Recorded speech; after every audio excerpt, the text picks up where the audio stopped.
Daily videos free coaching के लिए भी ज्वाइन करिए हमारा टेलीग्राम चैनल, जिसका लिंक डिस्क्रिप्शन बॉक्स में दे रखा है। अगर आपको daily video PDF notes online test series चाहिए तो आप हमारा व्हाट्सएप पेड ग्रुप ज्वाइन कर सकते हैं, जिससे आपका 80+ का टारगेट कवर हो जाएगा। तो ये नंबर है, आप इस पर हमें कॉन्टैक्ट और व्हाट्सएप कीजिए। नमस्कार दोस्तों, तो आज हम करेंगे सिंधु घाटी सभ्यता।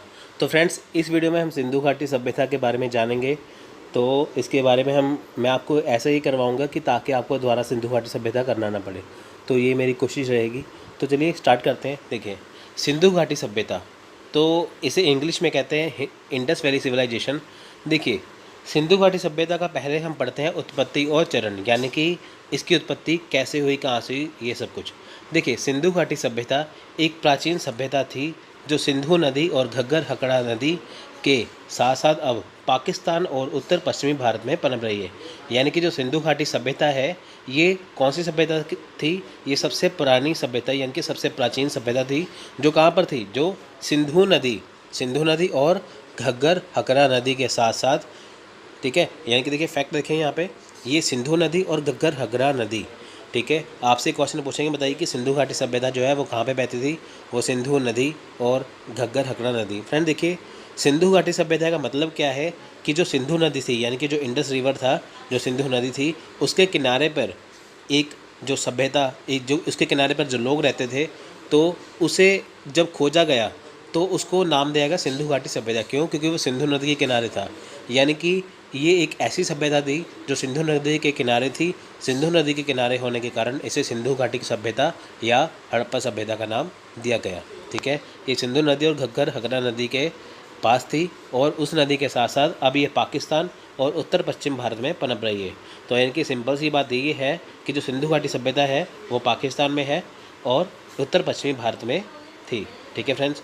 इस सभ्यता के अन्य नामों में हड़प्पा सभ्यता के अनुसार हड़प्पा की सबसे पहले खुदाई हुई है। देखिए, सिंधु घाटी सभ्यता को हड़प्पा सभ्यता क्यों कहते हैं? क्योंकि देखिए, सिंधु घाटी सभ्यता में सबसे जो पहला जो शहर था खोजा गया वो हड़प्पा खोजा गया।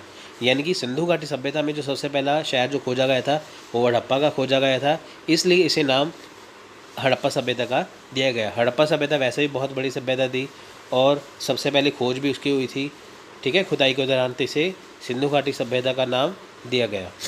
संस्कृति के लिए एक वैकल्पिक शब्द सरस्वती सिंधु सभ्यता है, जो इस तथ्य पर आधारित है कि सिंधु घाटी के अधिकांश स्थल घग्गर हकड़ा नदी के किनारे पर पाए गए। अब देखिए, यहाँ पे है क्या कि जो वैकल्पिक शब्द सरस्वती सिंधु सभ्यता, अब देखिए, सब सिंधु सभ्यता को सरस्वती सिंधु सभ्यता भी कहते हैं, क्योंकि देखिए ऐसा माना जाता है कि उस टाइम पे जो सिंधु घाटी सभ्यता है वो सरस्वती नदी के किनारे पर भी थी। देखिए, जो सरस्वती नदी है वो सिंधु नदी की क्या थी? ट्रिब्यूटरी, इंग्लिश में कहते हैं ट्रिब्यूटरी। ट्रिब्यूटरी कौन सी नदी होती है?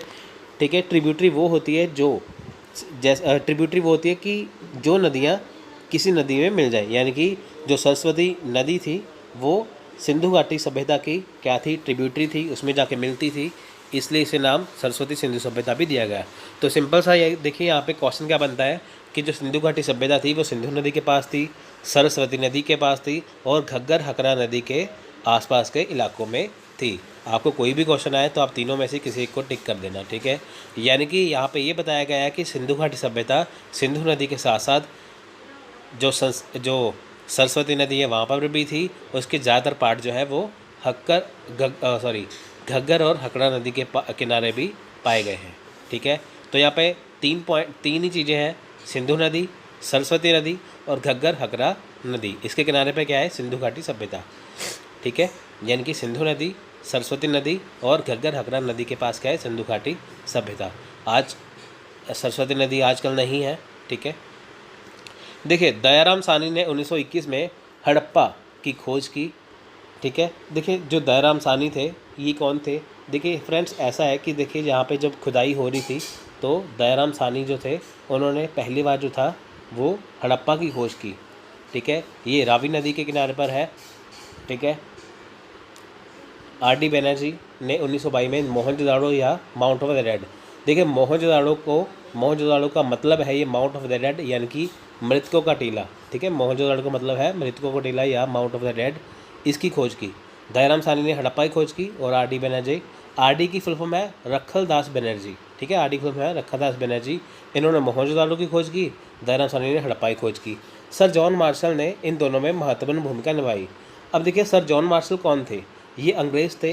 ये उस टाइम के ASI यानी कि आर्कोलॉजिकल सर्वे ऑफ इंडिया यानी कि जो पुरातत्व विभाग था, ठीक है। अब देखिए जब ये सन 1921 और 22 की बात कर रहे हैं तो जाहिर सी बात है कि उस टाइम पे क्या था, उस टाइम अंग्रेज़ों का राज था।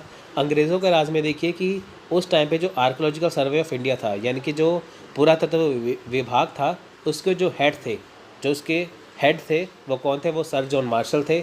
उसके अंडर जो थे वो दयाराम साहनी और RD बनर्जी काम करते थे। अब फ्रेंड्स आपको यहाँ पे मैं एक छोटी सी कहानी सुनाता हूँ, क्या है कि ये सिंधु घाटी की सभ्यता की खोज कैसे हुई है। ये सेरेंडिपिटी का इंग्लिश में, हिंदी में मतलब है अचानक। देखिए जो सिंधु घाटी की सभ्यता है वो अचानक से खोजी गई है, कोई ऐसा नहीं है कि इन्होंने बिल्कुल प्लानिंग करके ये खोजी है, ये ऐसा बिल्कुल नहीं था। ये अचानक से खोजी गई है। हुआ ऐसा था कि आप ये देखिए कि रेल की पटरी का निर्माण हो रहा था, ठीक है फ्रेंड्स। रेल की पटरी जो है वो बनाई जा रही थी, यानी कि रेल की पटरी थी वो लाहौर तक बनाई जा रही थी, ठीक है। यानी कि सिंध से लाहौर तक जो था वो रेल की पटरी बिछाई जा रही थी। अब देखिए रेलवे की पटरी जब बिछाई जाती है तो उसके नीचे जो है वो पत्थर लगाए जाते हैं। ये ईंटों को तोड़ तोड़ के पत्थर उसके बना के वो रेल की पटरी के नीचे लगा रहे थे। तो हुआ ऐसा था कि जो उस टाइम के जो मज़दूर थे वो ईंटें लेके आ रहे थे। तो ये ईंटें जो उस टाइम के जो रेल पटरी बिछा रहे थे वो ईंटें तोड़ तोड़ के उसके पत्थर बना के रेल की पटरी के नीचे बिछा रहे थे। जब दयाराम साहनी ने ये देखा कि ये जो ईंटें हैं ये जो लेके आ रहे हैं वो बहुत ही अच्छी क्वालिटी की ईंटें हैं, तो उन्होंने जब मज़दूरों से पूछा कि आप ये ईंटें कहाँ से लेके आ रहे हो, तो मज़दूरों ने ये बोला कि हम वहाँ पे एक शहर है जो ज़मीन के नीचे धंसा हुआ है, ज़मीन के अंदर जो गर्क हुआ पड़ा है, धंसा हुआ है, वहाँ से हम ईंटें ये लेके आ रहे हैं। तो दयाराम साहनी को शक पड़ा कि ऐसी ईंटें जो है उस टाइम पे कोई ऐसा कलाकार नहीं था जो उस टाइम पे ऐसी ईंटें बना सकता है। तो जब उसने वहाँ पे जाके देखा तो उसने देखा कि ज़मीन के अंदर एक पूरा का पूरा जो शहर है वो धंसा हुआ है ज़मीन के अंदर, ठीक है। जब इन्होंने फिर भी खोज की तो अचानक से वहाँ पे पूरी हड़प्पा सभ्यता, पूरा मोहनजोदाड़ो वहाँ पे उन्हें मिल गया, ठीक है फ्रेंड्स। यानी कि आप देखिए कि अगर रेल की पटरी वहाँ पे ना बिछाई जाती तो आज हमें सिंधु घाटी की सभ्यता या मोहनजोदाड़ो हमें नहीं मिल पाता। तो अचानक से देखिए कि वहाँ पे जब रेल की पटरी बिछाई जा रही थी उसके पत्थर की वजह से यहाँ पे उन्होंने इसकी खोज कर दी। अब देखिए रेल की पटरी का काम तो चलता रहा पर उसके साथ साथ क्या है, यहाँ पे खोज स्टार्ट हो गई। तो जिससे और शहर खोजे गए करते करते कितने शहर इसके खोज लिए गए सिंधु घाटी सभ्यता के। जो सर जॉन मार्शल थे वो पुरातत्व विभाग के यानी कि आर्कोलॉजिकल सर्वे ऑफ इंडिया के हेड थे। फ्रेंड्स देखिए ऐसा नहीं है, ऐसा बिल्कुल नहीं है कि इस टाइम पे खोजी हुई है। आप देखिए कि इसके जो प्राचीन सभ्यता है इसके जो प्रमाण है, ठीक है, इसके जो प्रमाण है तकरीबन 1866 या 66 या 70 के आसपास जो है, जो आर्कोलॉजिकल सर्वे ऑफ इंडिया के जो पुराने हेड थे उन्होंने भी इसकी थोड़ी सी खोज की थी। तो उन्होंने ये भी देखा था कि कुछ ना कुछ प्राचीन सभ्यता का पाया ज़रूर गया है, पर उस टाइम पर वो इतना फेमस नहीं हो पाया।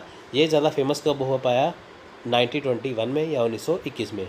तो सिंपल सी आपको बात है, यहाँ पे मैं ये बताने की कोशिश कर रहा हूँ कि जो हड़प्पा सभ्यता की खोज है, जो मोहनजोदाड़ो की खोज है, वो अचानक से हुई है, कोई प्लानिंग करके नहीं की गई है। ये रेलवे के पटरी बिछाने के दौरान ही इसकी खोज हुई है अचानक से, ठीक है फ्रेंड्स। ये थी इसकी छोटी सी कहानी। तो चलिए लेक्चर को आगे अब देखिए हम आगे बढ़ते हैं।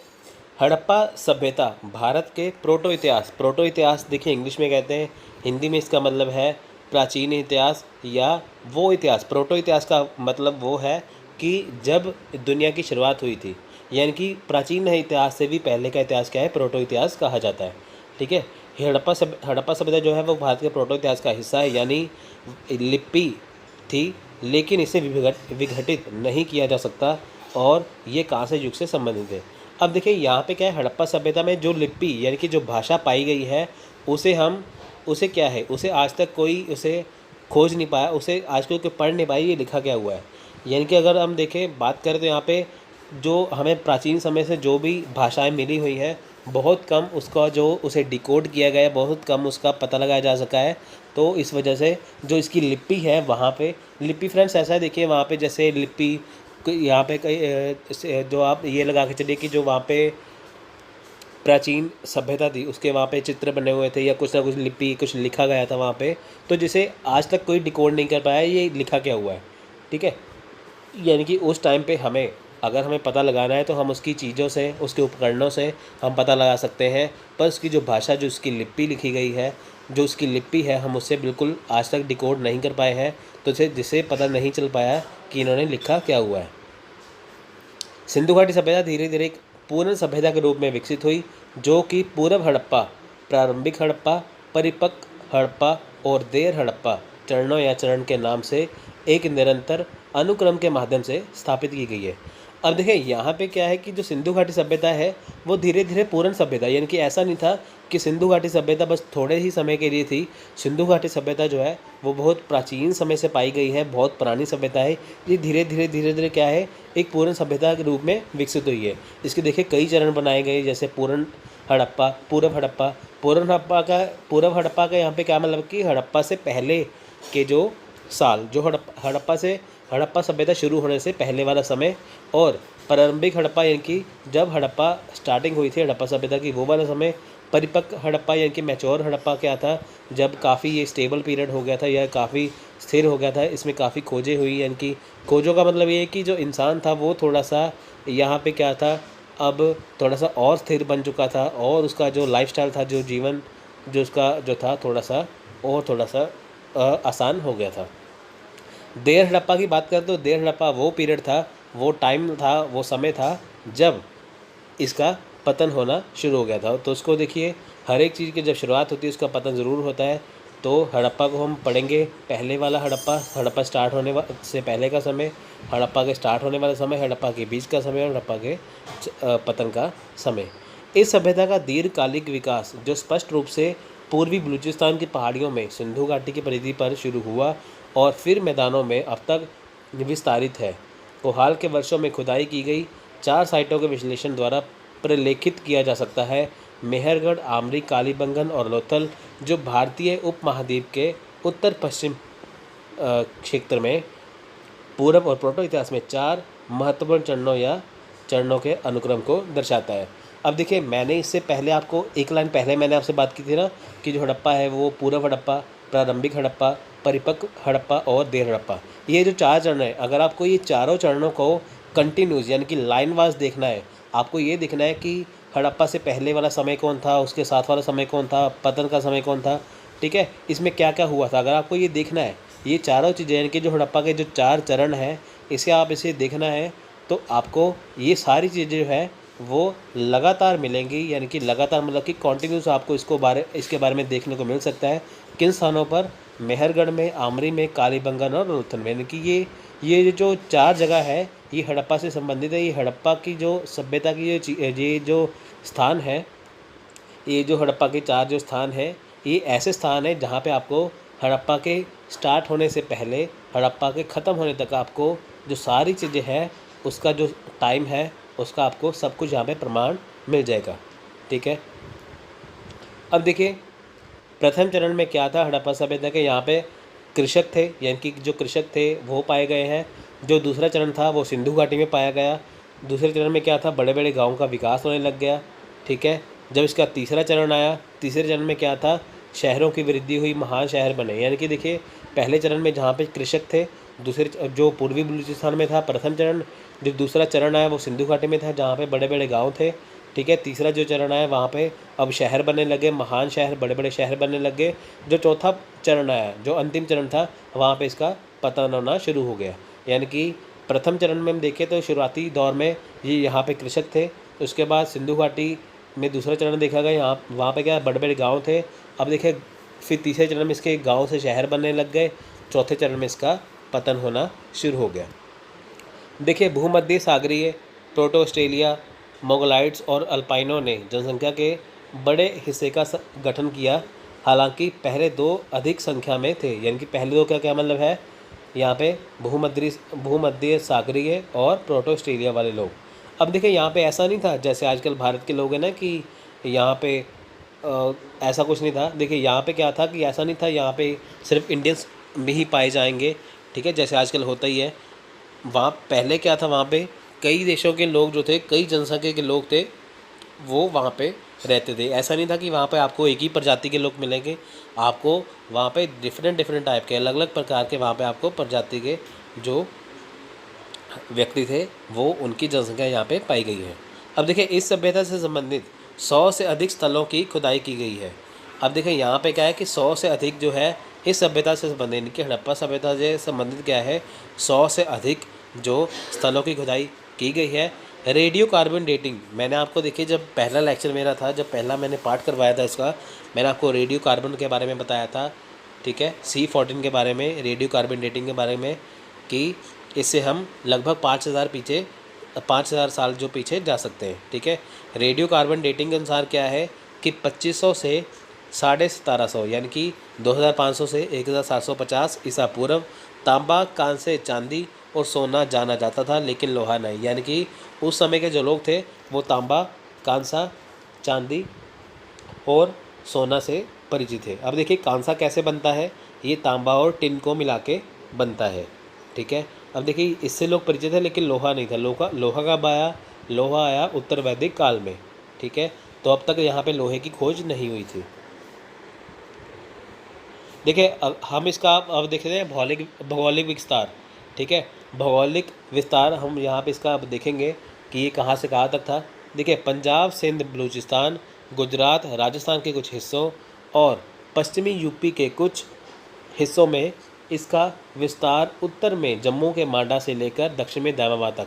अब देखिए यहाँ पे क्या था, पंजाब, सिंध, बलूचिस्तान, गुजरात, राजस्थान के कुछ हिस्सों में ये था, ठीक है, हड़प्पा सभ्यता। उसके बाद पश्चिमी यूपी, फ्रेंड्स यहाँ पे यूपी की बात आई है तो आपसे मैं एक प्रश्न पूछूंगा, मेरे को कमेंट बॉक्स में लिख के बताना कि यूपी का सबसे पुराना नाम, यानी कि आज उत्तर प्रदेश नाम है, उत्तर प्रदेश से पहले यूपी का क्या नाम था। आपको मेरे को कमेंट बॉक्स में लिख के बताना है कि उत्तर प्रदेश से पहले यूपी की फुल फॉर्म क्या थी, ठीक है। ठीक है, ये 4 हिस्से हो गए, ये 5 जो जगह है। उसके बाद पश्चिमी यूपी के कुछ हिस्सों में इसका विस्तार हुआ। फिर उत्तर की बात करें, उत्तर में देखिए ये जम्मू के मांडा से लेकर दक्षिण में दैमाबाद तक था, ठीक है, जम्मू के मांडा से दक्षिण में दैमाबाद तक था। उसके बाद पश्चिमी यूपी के आलमगीरपुर से लेकर पश्चिम में बलूचिस्तान के सुद कांगडोर तक है। ये देखिए बहुत ज़्यादा इंपॉर्टेंट है। होता क्या है कि देखिए स्टूडेंट जो छात्र हैं वो हमेशा ये कहते हैं कि हमने इतनी हिस्ट्री पढ़ ली, इतना इतिहास पढ़ लिया, पर एग्ज़ाम में क्वेश्चन जो है बाहर से बाहर से देखिए कुछ नहीं आता। अब देखिए ये जो आपको बिल्कुल बारीकी से पढ़ना पड़ेगा तभी आपका एग्ज़ाम जो हो पाएगा, ठीक है। आप इसको अच्छे से करिए जिससे आपकी अच्छे से तैयारी हो जाए। अगर आपको ये याद करना मुश्किल लगता है तो आप इसको अलग से नोट्स बना के अलग से कहीं पे लिख सकते हैं अपनी भाषा में, अपनी सुविधा के अनुसार। पाकिस्तान में देखिए प्रमुख स्थल की बात करें तो, ठीक है, पाकिस्तान के प्रमुख स्थल की बात करते हैं, देखिए पश्चिम पंजाब में, ये पश्चिम पंजाब कौन सा है, ये वो पंजाब है जो पाकिस्तान के हिस्से में है। जो हमारा जो पंजाब है, जो पाकिस्तान का पंजाब है, पाकिस्तान का जो पंजाब है वो हमारे पंजाब से काफ़ी बड़ा प्रांत है। तो उसके पश्चिम पंजाब में जो रावी नदी है, ठीक है, वहाँ पर क्या है कि पाकिस्तान के जो प्रमुख स्थल है वो हड़प्पा के पाए गए हैं। मोहनजोदाड़ो है वो सिंधु नदी पर है, चन्हुदारो जो है वो सिंध नदी पर है, ठीक है, चन्हुदारो जो है वो सिंध पाकिस्तान में है, ठीक है। सिंधु नदी पर क्या है, मोहनजोदाड़ो, सिंध पाकिस्तान में क्या है, चन्हुदारो। और भारत की बात करें तो भारत में प्रमुख स्थल जो है वो लोथल है, रंगपुर, सुरकोटड़ा कहाँ पे है, ये है गुजरात में। कालीबंगन जो है वो है राजस्थान में, ठीक है। आप देखिए लोथल ये भी गुजरात में है, रंगपुर, सुरकोटड़ा गुजरात में है, ठीक है। उसके बाद जो है कालीबंगन राजस्थान में है। तो ये जो मेन शहर है इसकी बात, ठीक है, ये देखिए ये भारत के हैं।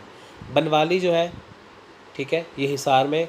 आलमगीरपुर जो है वो पश्चिमी यूपी में है।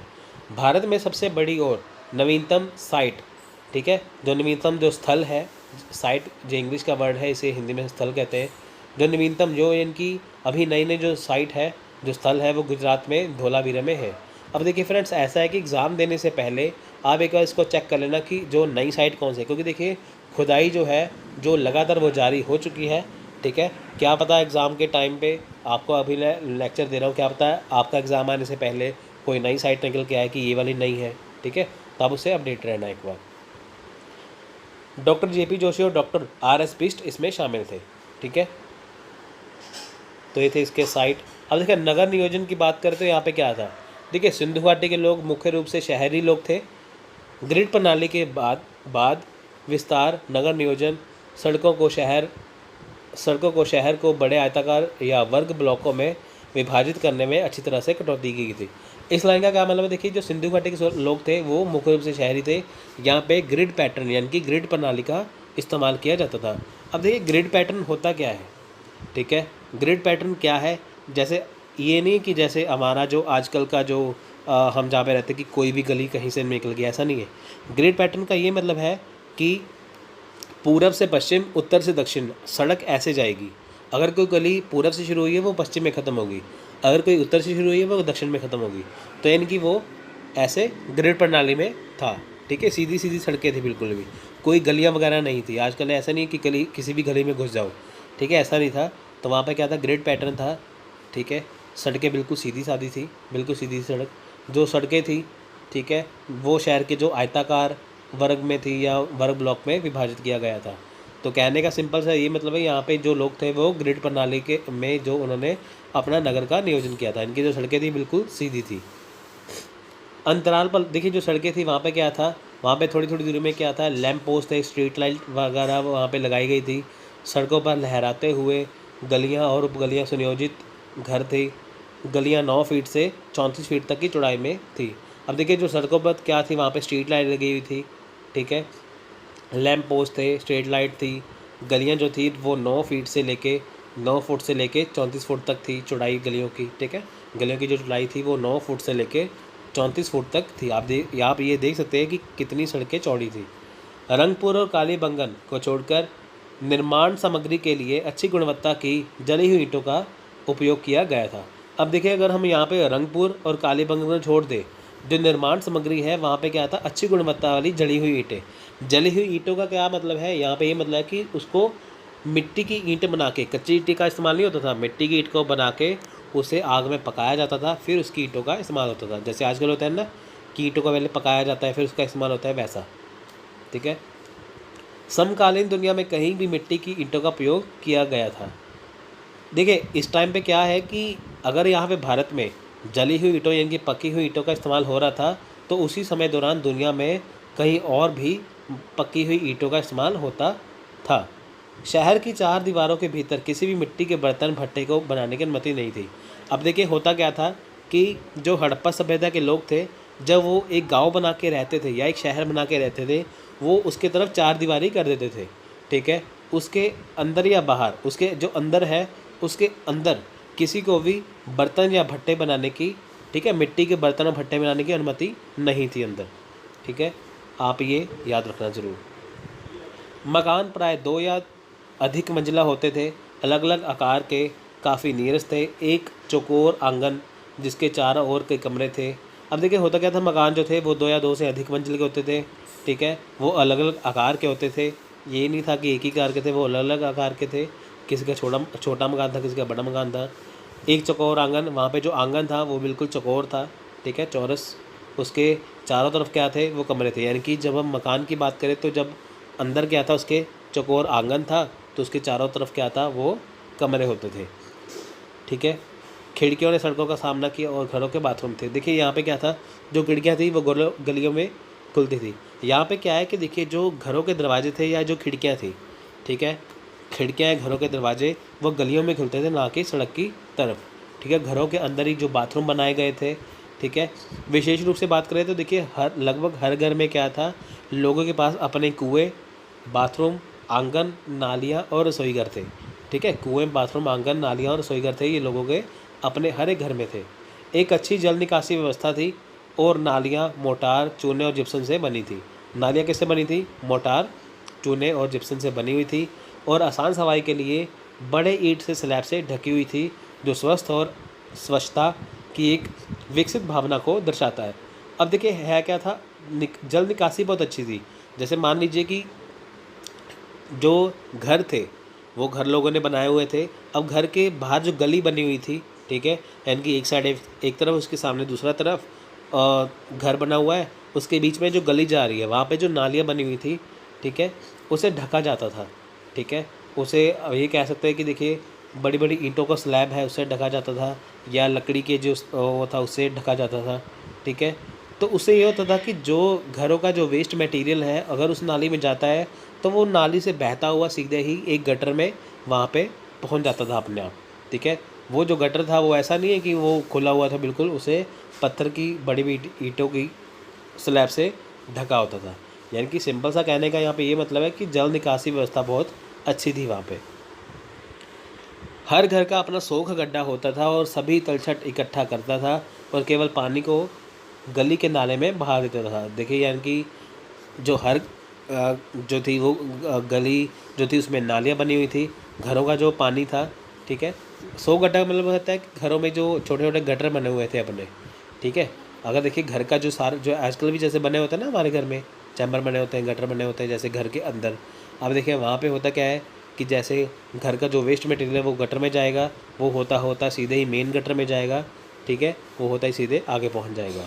तो वैसा ही था, घरों का जो वेस्ट मटेरियल था वो नाली में जाता, नाली में सीधे ही गटर में पहुँच जाता था अपने आप,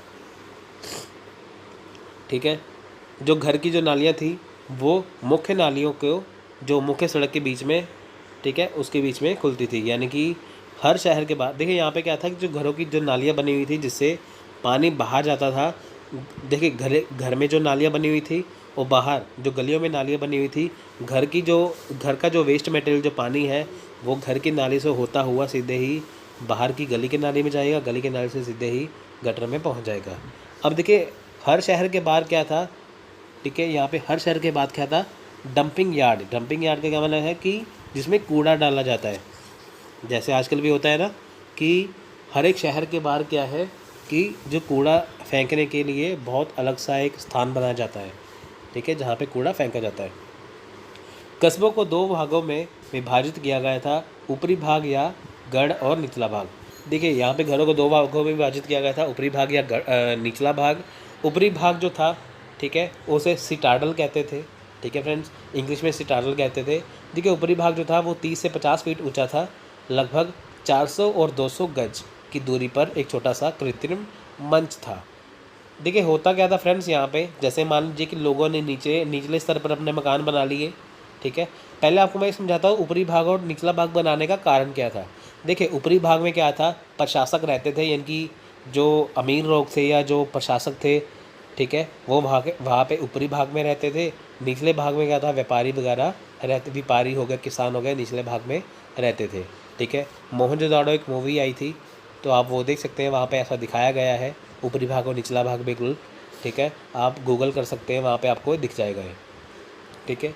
अब देखिए यहाँ पे है क्या, ऊपरी भाग जो था वहाँ पे प्रशासक रहते थे, निचले भाग में जैसे मैंने बताया कि व्यापारी और वहाँ पे किसान रहते थे। उसके बाद देखिए कि जो ऊपरी भाग था वो कैसे बनाया जाता था। जैसे निचले भाग के घर बन गए, उसके बाद क्या था कि उसके ऊपर और मलबा डाल के, ठीक है, उसे ऊंचा किया जाता था 30 से 50 फीट ऊंचा करके। फिर उसके ऊपर मकान बनाया जाता था, उसके ऊपर घर बनाए जाते थे, ठीक है, जहाँ पे प्रशासक रह सके। तो इसलिए ये ऊपरी भाग बनाया जाता था, ठीक है। पहले 30 से 50 फुट उसे ऊंचा किया जाता था, फिर वहाँ पे घर बनाया जाता था। अब देखिए यह एक मोटी ईंट की दीवार से घिरा हुआ था। अब देखिए जो ये मोटी ईंट की दीवार से घिरा हुआ था, इनकी जो इसमें जो घर बनाए जाते थे, इनकी जो पूरे घर बन चुके होते थे वो उसके चारों तरफ, यानी कि आप देखिए कि मान लीजिए एक शहर है, वहाँ पे घर बने हुए हैं, तो उसके चारों तरफ क्या है कि दीवार बनाई जाती थी, वो 13 मीटर जो मोटी दीवार होती थी, ठीक है। ऊपरी भाग में सार्वजनिक भवनों का समावेश था, जबकि निचले हिस्से में सार्वजनिक आवास शामिल थे, ठीक है। मोहनजोदाड़ो एक बड़ा सार्वजनिक स्नान जिसकी माप 12 मीटर 7 मीटर और 2.4 मीटर गहरी है। कमरे के साथ साथ सतह से अंत तक चलने वाले कदम साथ में बदलते कमरे, द ग्रेट बाथ शायद अनुष्ठान स्नान के लिए इस्तेमाल होता था। अब देखिए मोहनजोदाड़ो में क्या था, बहुत बड़े बड़े, ठीक है, आप ये देखिए कि वहाँ पे सार्वजनिक स्नान होता था, यानी कि जैसे आजकल होते हैं ना तालाब बने होते हैं, स्विमिंग पूल बना होता है जैसे आजकल, तो वहाँ पे भी ऐसा एक वहाँ पे स्विमिंग पूल सा बनाया होता था, ठीक है, जिसे ग्रेट बाथ कहते थे। जहाँ यहाँ पे इसकी देखिए माप लिखा हुआ है यहाँ पे। तो देखिए लोग वहाँ पे कपड़े बदलने की व्यवस्था भी थी साइड पे, ठीक है। अब देखिए यहाँ पे ये अंदाज़ा लगाया जा सकता है कि शायद वहाँ पे जो अनुष्ठान करने के लिए, जैसे होता है ना कि कोई अनुष्ठान करते हैं, कोई यज्ञ कुछ भी हो करते हैं, ठीक है, तो उसके स्नान के लिए होता है। जैसे आजकल क्या है, गंगा में नहाते हैं जाके, ठीक है। तो हो सकता है वहाँ पे उन्होंने ग्रेट बाथ इसलिए, देखिए घरों में लोगों के बाथरूम तो बने हुए थे, पर वो बनाने का कारण क्या था कि शायद वहाँ पे कोई अनुष्ठान करने के लिए, पूजा पाठ वगैरह करने के लिए वो बनाया हो वहाँ पे, ठीक है। अंतराल पर लैंप पोस्ट सड़क प्रकाश व्यवस्था के लिए अस्तित्व का संकेत देते हैं। यात्रियों के लिए विशेष श्रृंखला का निर्माण किया गया था और रात में घड़ी और शब्द की एक प्रणाली भी मौजूद थी। अब देखिए होता क्या है कि सड़कों पर प्रकाश की व्यवस्था थी, क्योंकि सड़कों पर क्या था, ठीक है, लैंप पोस्ट लगाए गए थे कि ताकि सड़कों पर क्या है, सड़कों पर लाइट बनी रहे, प्रकाश बना रहे, जो यात्री है वहाँ पे जो सड़कों से गुजर रहे हैं। पे राजनीतिक संगठन और पालिका नगर पालिकाओं की, देखिए राजनीतिक जो संगठन था वो सिंधु घाटी के लोगों के राजनीतिक संगठन का कोई स्पष्ट विचार नहीं है। शायद वे वाणिज्य से अधिक चिंतित थे और वे संभवतः व्यापारियों के एक वर्ग द्वारा शासित थे। इसके अलावा लोगों की नागरिक सुविधाओं की देखभाल के लिए नगर निगम जैसा एक संगठन था। अब देखिए यहाँ पे क्या था कि जो सिंधु घाटी के लोग थे वो कोई भी राजनीतिक संगठन थे, जैसे आजकल है ना पॉलिटिकल पार्टीज़ बनी हुई हैं, राजनीतिक संगठन बनी हुई हैं, ठीक है। ऐसा वहाँ पे कोई स्पष्ट विचार नहीं था। यहाँ पे ऐसा नहीं था कि यहाँ पे कि जो लोग हैं वो अपनी पॉलिटिकल पार्टी राजनीतिक संगठन बना के वहाँ पे इलेक्शन लड़ रहे हैं, फिर वहाँ पे वो ऐसे कर रहे हैं, ऐसा नहीं था। वहाँ पे क्या था, वहाँ पे व्यापार सबसे अहम चीज़ थी, ठीक है, व्यापार सबसे अहम चीज़ थी। तो इसकी वजह से हो सकता है कि वहाँ पे व्यापारियों का संगठन हो। आजकल जैसे ये ना कि राजनीतिक संगठन उसका काम क्या है, शासन करना, ऐसा नहीं था। वहाँ पे क्या था, वहाँ पे व्यापार मुक्त था। तो हो सकता है वहाँ पे व्यापारियों का संगठन शामिल हो और व्यापारियों का संगठन ही लोगों को शासित करता हो, ठीक है। उसके बाद क्या था, देखिए कि नागरिक को जो सुविधाएं थी उस इलाके में, जो देखिए जो लोग रहते थे उनकी सुविधाओं के लिए, उनके जो अधिकारों के लिए क्या था कि नगर निगम जैसा क्या था, एक संगठन बनाया गया था, ठीक है, कि ताकि जो नागरिक हैं उनकी सुविधाओं की देखभाल की जा सके। आर्थिक जीवन की बात करें, देखिए लोगों कृषि, ठीक है, लोग कृषि पर निर्भर थे। सिंधु के लोगों ने नवंबर में बाढ़ के मैदान में बीज बोए। जब बाढ़ का पानी फिर से गिर गया और अप्रैल में गेहूं और जौ की अपनी फसल काट ली, अगली बाढ़ के आगमन से पहले जिसने कृषि और कैलेंडर के पढ़ने का संकेत दिया था। देखिए यहाँ पे क्या है, इस लाइन का क्या मतलब है, थोड़ी सी टिपिकल हिंदी है पर आपको बिल्कुल मैं इजी तरीके से बताऊँगा। देखिए होता क्या था, उस ज़माने में लोग जो थे वो अपनी खेती बाड़ी के लिए नदियों पर निर्भर थे, ठीक है। वहाँ पे क्या था, बाढ़ पर निर्भर थे वो, ठीक है। जो नदियों द्वारा जो बाढ़ आती है ना, तो उसका जो पानी होता था तो उसके हिसाब से लोग जो थे वो उस टाइम के खेती करते थे, ठीक है। आजकल जैसे ट्यूबवेल वगैरह बने हुए हैं वैसा वहाँ पे नहीं था। जो बाढ़ का पानी था वो अपनी खेती के लिए इस्तेमाल करते थे, तो अपनी फसल वो पहले ही काट लेते थे, बाढ़ का पानी इस्तेमाल करते थे, ठीक है। तो यही कारण था कि सिंधु सभ्यता में जब अचानक से बाढ़ वगैरह एकदम से ज़्यादा आ गई तो सारी फसलें बह गई, अकाल पड़ गया, जिससे सिंधु घाटी सभ्यता ख़त्म हो गई। अगर वहाँ पे देखिए कि ट्यूबवेल वगैरह की व्यवस्था की हुई होती तो ये और समय तक चल सकती थी, ठीक है। तो बाढ़ पर निर्भर रहने के कारण क्या था कि इसके पतन का कारण बना। तो यानी कि सिंपल सी बात यहाँ पे ये आती है कि जो सिंधु घाटी के जो लोग थे वो बाढ़ के ऊपर निर्भर थे अपनी कृषि के लिए। देखिए लोगों ने यहाँ पे क्या था, जौ, राई, मटर, तिल, सरसों, ठीक है, कपास, खजूर, चावल जो लोथल में है, तरबूज आदि उगाए। सिंधु लोग दुनिया में सबसे पहले कपास का उत्पादन करते थे। यानी कि जो सिंधु लोग थे जो हमारे भारत में थे, सबसे पहले उन्होंने जो कपास उगाई थी। कालीबंगन में खेतों को लकड़ी की जुताई के साथ रखा गया था। कालीबंगन में क्या है, राजस्थान में देखिए जो खेत जो है उन्हें जोता जाता था, किससे, लकड़ी से। आप देखिए जो हल बनाया होता था लकड़ी का, उससे उसे जोतते थे। तो ये हल वहाँ पे मिला है। जानवरों का वर्चस्व बड़े पैमाने पर किया गया था, यानी कि जानवरों को बड़े पैमाने पर पाला गया था। मवेशियों के अलावा भेड़, सुअर, ऊँट, बिल्ली और कुत्ते पालतू थे। यानी कि पालतू जानवर कौन से थे, भेड़, सुअर, ऊँट, बिल्ली और कुत्ते। घोड़े नियमित उपयोग में नहीं थे लेकिन हाथी था। देखिए घोड़ों का नियमित उपयोग नहीं था क्योंकि उस टाइम पे भारत में अच्छी नस्ल के घोड़े नहीं थे, लेकिन हाथी जरूर थे। कब्रों में पुरुषों के साथ कुत्तों की खोज की। देखिए यहाँ पे क्या था, मैं आपको सिंपल से यहाँ पे बताता हूँ क्या था। जो सुरकोटो डैम है वो कहाँ पे है, गुजरात में। पूरे भारत में कहीं पे घोड़े नहीं थे, जबकि सुरकोटड़ा में घोड़े के अवशेष मिले हैं। तो यानी कि इससे ये पता चलता है कि जो घोड़े थे सिर्फ सुरकोटड़ा गुजरात में थे और कहीं नहीं थे। और रोपड़ में क्या था रोपड़ कहाँ है? ये हमारे पंजाब में है रोपड़। रोपड़ में क्या है कि जो कब्र है, कब्र में क्या था कि जो पुरुष है यानी कि जो आदमी है उसके साथ जो है वो कुत्ते की कब्र भी मिली है, यानी कि जो आदमी है उनके साथ कुत्तों को भी दबाया गया था। ऐसा होता है कि जैसे देखिए किसी इंसान ने उस टाइम पे जैसे कोई जानवर पाला हो, जैसे मान लीजिए किसी इंसान ने उस टाइम पे कुत्ता पाला हो, इंसान भी मर गया कुत्ता भी मर गया, तो उन्होंने कुत्तों को अपने मालिक के साथ ही दोनों को दफना दिया। ठीक है, ये एग्ज़ाम में क्वेश्चन हमेशा आता है कि बताइए कि वो ऐसी कौन सी जगह है जहाँ पे पुरुषों के साथ कुत्ते कुत्ते हैं जो, ठीक है, उनकी जो वहाँ पे उनके जो अवशेष मिले हैं, ठीक है, उनकी कब्र मिली है। पुरुषों के साथ कुत्तों की जो कब्र है कहाँ पे मिली है? रोपड़ में। तो ऐसे से ही क्वेश्चन पूछते हैं। तो फ्रेंड्स ये बहुत ज़्यादा इंपॉर्टेंट नोट्स हैं, आप इसे बिल्कुल हल्के में मत लीजिए, आप इसे अच्छे से करिए, ये आपके एग्ज़ाम में आ सकते हैं। देखिए, खुद को खिलाने के लिए पर्याप्त उत्पादन के, यानी कि वहाँ पे जो लोग थे वो खुद के खाने के लिए ही क्या था, वो फसलों का निर्माण करते थे, फसलों को उगाते थे। खाद्यान्न निर्यात या आयात का कोई विनिमय नहीं था, यानी कि निर्यात या आयात का कुछ नहीं था। वहाँ पे जो लोग थे वो फसलों को उगाते थे अपने लिए। अन्न भंडारित किया गया, यानी कि जो अन्न के भंडार थे, बड़े बड़े भंडार थे, यहाँ पे अन्न को रखा जाता था। जो अन्न के जो भंडार है वो जहाँ पे अन्न को रखा जाता था, ठीक है, जिसे ग्रेट ग्रेनरी कहते हैं, वो कहाँ पे है?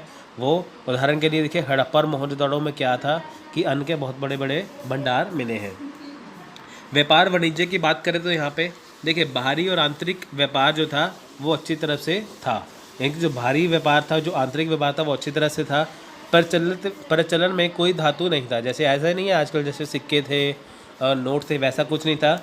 वहाँ पे क्या था? बार्टर सिस्टम था, यहाँ पर लिखा ना। और बार्टर सिस्टम क्या है कि जो बार्टर सिस्टम क्या है, आपसी जो लेन देन होता था वो चीज़ों की अदला बदली से होता था। ठीक है, तो इनकी जो व्यापार था वहाँ पे कोई धातु नहीं था, कोई पैसा नहीं था, कोई नोट नहीं थे, कोई सिक्के नहीं थे, कोई कुछ नहीं था। वहाँ पे क्या था? बार्टर सिस्टम था। इनकी नोट वहाँ पे क्या था? चीज़ों की अदला बदली होती थी, यानी कि जो लोग थे वो शक्कर की बजाय गेहूँ देते थे, चावल की बजाय गेहूँ देते थे। जैसे मान लीजिए एक इंसान ने किसी को गेहूँ दिया, उसने एक बोरी के बदले उसे एक बोरी चावल की दे दी, तो ऐसे वहाँ पे होता था व्यापार। ठीक है, अब देखिए होता क्या था कि कितने चावल है कितनी वो ही कैसे पता चले?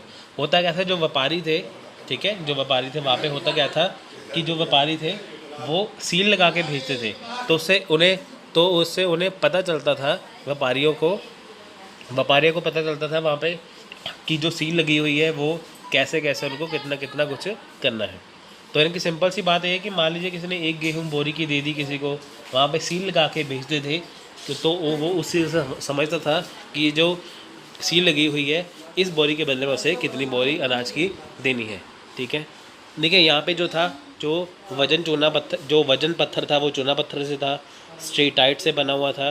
ठीक है, आमतौर पर ये घने आकार का होता था। जो माप की इकाई थी वो सोना थी, इनकी 16, 64, 160 ऐसे वगैरह, 16, 64 वगैरह। ठीक है, 16, 32, 48, 64 ऐसे 16 की माप की इकाई थी यहाँ पे। चकमक उपकरण, ठीक है, यहाँ पे क्या था? चकमक उपकरण थे, जैसे काम चूड़ी बनाने वगैरह आदि का अभ्यास किया गया था। ठीक है, कालीमंगन में क्या था? चूड़ियाँ मिली थी, चूड़ियाँ कालीमंगन। अब देखिए इनके लिए कच्चे माल विभिन्न स्रोतों से आते थे। इनकी उत्तरी कर्नाटका से सोना, अफ़गानिस्तान से चांदी, ठीक है, लापीस लुजली और ईरान से, ठीक है, खेतड़ी बलूचिस्तान से क्या था? तांबा आता था। तो ये सारी चीज़ें यहाँ से आती थी, ये यहाँ पे फेमस थी। ठीक है, मोती बनाने के लिए क्या था? देखिए जो कारखाने थे वो चन्होदड़ो या चानूदारो और लोथल में मौजूद थे, यहाँ पे मोती बनाए जाते थे। निर्यात की वस्तुएं थी ये, ठीक है, जो मोती थे वो निर्यात की वस्तुएं थी। लोथल में क्या था? एक डॉकयार्ड है। डॉकयार्ड क्या होता है कि जहाँ पे जो विदेश हैं, जो दूसरे देश हैं, उनका सामान जहाँ पे जिस जगह पे उतरता है, ठीक है, यानी कि जो समुद्री जहाज़ से जिस जगह पे सामान उतारा जाता है किसी और देश का, उसे बोलते हैं डॉकयार्ड। रंगपुर, सोमनाथ और बालकोट में बंदरगाह के रूप में कार्य किया गया। ठीक है, सुरकांगड़ोर के निर्गम के रूप में कार्य किया। अंतर्देशीय परिवहन बैलगाड़ियों द्वारा किया गया था, यानी कि जो यहाँ पे इंडिया में, यानी कि जो भारत में जो व्यापार था वो बैलगाड़ियों द्वारा होता था। जो बाहर की जो देश है वहाँ पे जो व्यापार था वो समुद्र के जरिए होता था। ठीक है, जैसे रंगपुर है, बालकोट है, ये जो सोमनाथ है, ये बड़ी बड़ी बंदरगाहें थी। देखिए प्रत्येक व्यापारी या व्यापारी परिवार के पास संभवतः एक मोहर थी जो एक धार्मिक चरित्र का प्रतीक था और एक नाम या संक्षिप्त वर्णन एक तरफ होता था। अब देखें यहाँ पे क्या था कि हर एक प्रत्येक व्यापारी के पास क्या था, अपनी अपनी मोहर होती थी। ठीक है, मोहर का क्या मतलब है, मोहर के ऊपर क्या था, धार्मिक चरित्र बना होता था। जैसे पशुपतिनाथ है, ठीक है, पशुपतिनाथ की वहाँ पे सील बनी हुई है। तो पशुपतिनाथ क्या है कि व्यक्ति बैठा हुआ है जिसके चारों ओर क्या है, बहुत सारे जानवर हैं, ठीक है, वो सील है। तो हर एक व्यापारी के पास होती थी। अब मान लीजिए उसने व्यापारी ने अपनी एक गेहूं की बोरी किसी को भेजी तो उसके ऊपर वो सील लगा के भेजता था।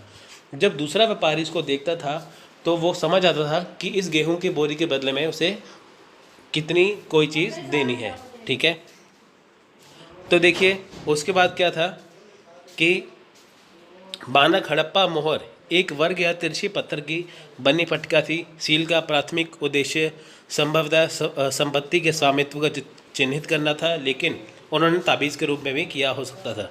अब देखिए सील का प्राथमिक उद्देश्य क्या था, संपत्ति के स्वामित्व को चिन्हित करना। यानी कि ये किसकी सील है, हर एक व्यापारी के बाद सील होती थी, उसके बाद धार्मिक चरित्र बने होते थे, तो इससे पता चल जाता था कि ये किसकी सील है। उसके बाद मेसोपोटामिया के रिकॉर्ड देखिए, यहाँ पे 2350 ईसा पूर्व, इसके बाद सिंधु क्षेत्र के प्राचीन नाम मेलुआ के साथ व्यापार संबंधों का उल्लेख है। मेसोपोटामिया में देखिए यहाँ पे क्या था कि जो हड़प्पा की जो मोहरें हैं, अन्य सामग्री मिली है, सुमोर, बेबीलोनिया, ठीक है, मिस्र आदि के व्यापार के उदाहरण है। अब देखिए मेसोपोटामिया जो है, ठीक है, उसका रिकॉर्ड जहाँ पे देखिए यहाँ पे पाया जाता है 2350 ईसा पूर्व। यानी कि 2350 ईसा पूर्व क्या था कि जो सिंधु का जो क्षेत्र है मेलुहा, ठीक है, यहाँ पे क्या था, व्यापारी संबंध थे। फ्रेंड्स यहाँ पे देखिए मेलुहा जो शब्द है, मेलुहा शब्द क्या था, जो मेसोपोटामिया के लोग थे वो सिंधु घाटी के लोगों को, यानी कि हड़प्पा के लोगों को मेलुहा कह के बुलाते थे। ठीक है, यानी कि मेसोपोटामिया के लोग क्या थे, वो यहाँ के लोगों को मेलुहा कह के बुलाते थे, क्योंकि देखिए मेसोपोटामिया का व्यापार था यहाँ से इंडिया के लोगों के साथ। ठीक है, नेक्स्ट है कला और शिल्प। हड़प्पा संस्कृति कांस्य युग से संबंधित है और कांस्य, टिन और तांबे को मिला के बनाया गया था। यानी कि हड़प्पा सभ्यता जो युग था वो कांस्य युग था। ठीक है, ब्रॉन्ज एज था, कांस्य युग था। कांसा किससे बनता है, टिन और तांबे को मिला के। जो देखिए ज़्यादातर जो उपकरण थे वो तांबे और कांसे के बने हुए थे। इससे पहले क्या था, पत्थर के उपकरण बनाए जाते थे। अब यहाँ पे क्या है कि तांबे और कांसे के उपकरण बने होते हैं।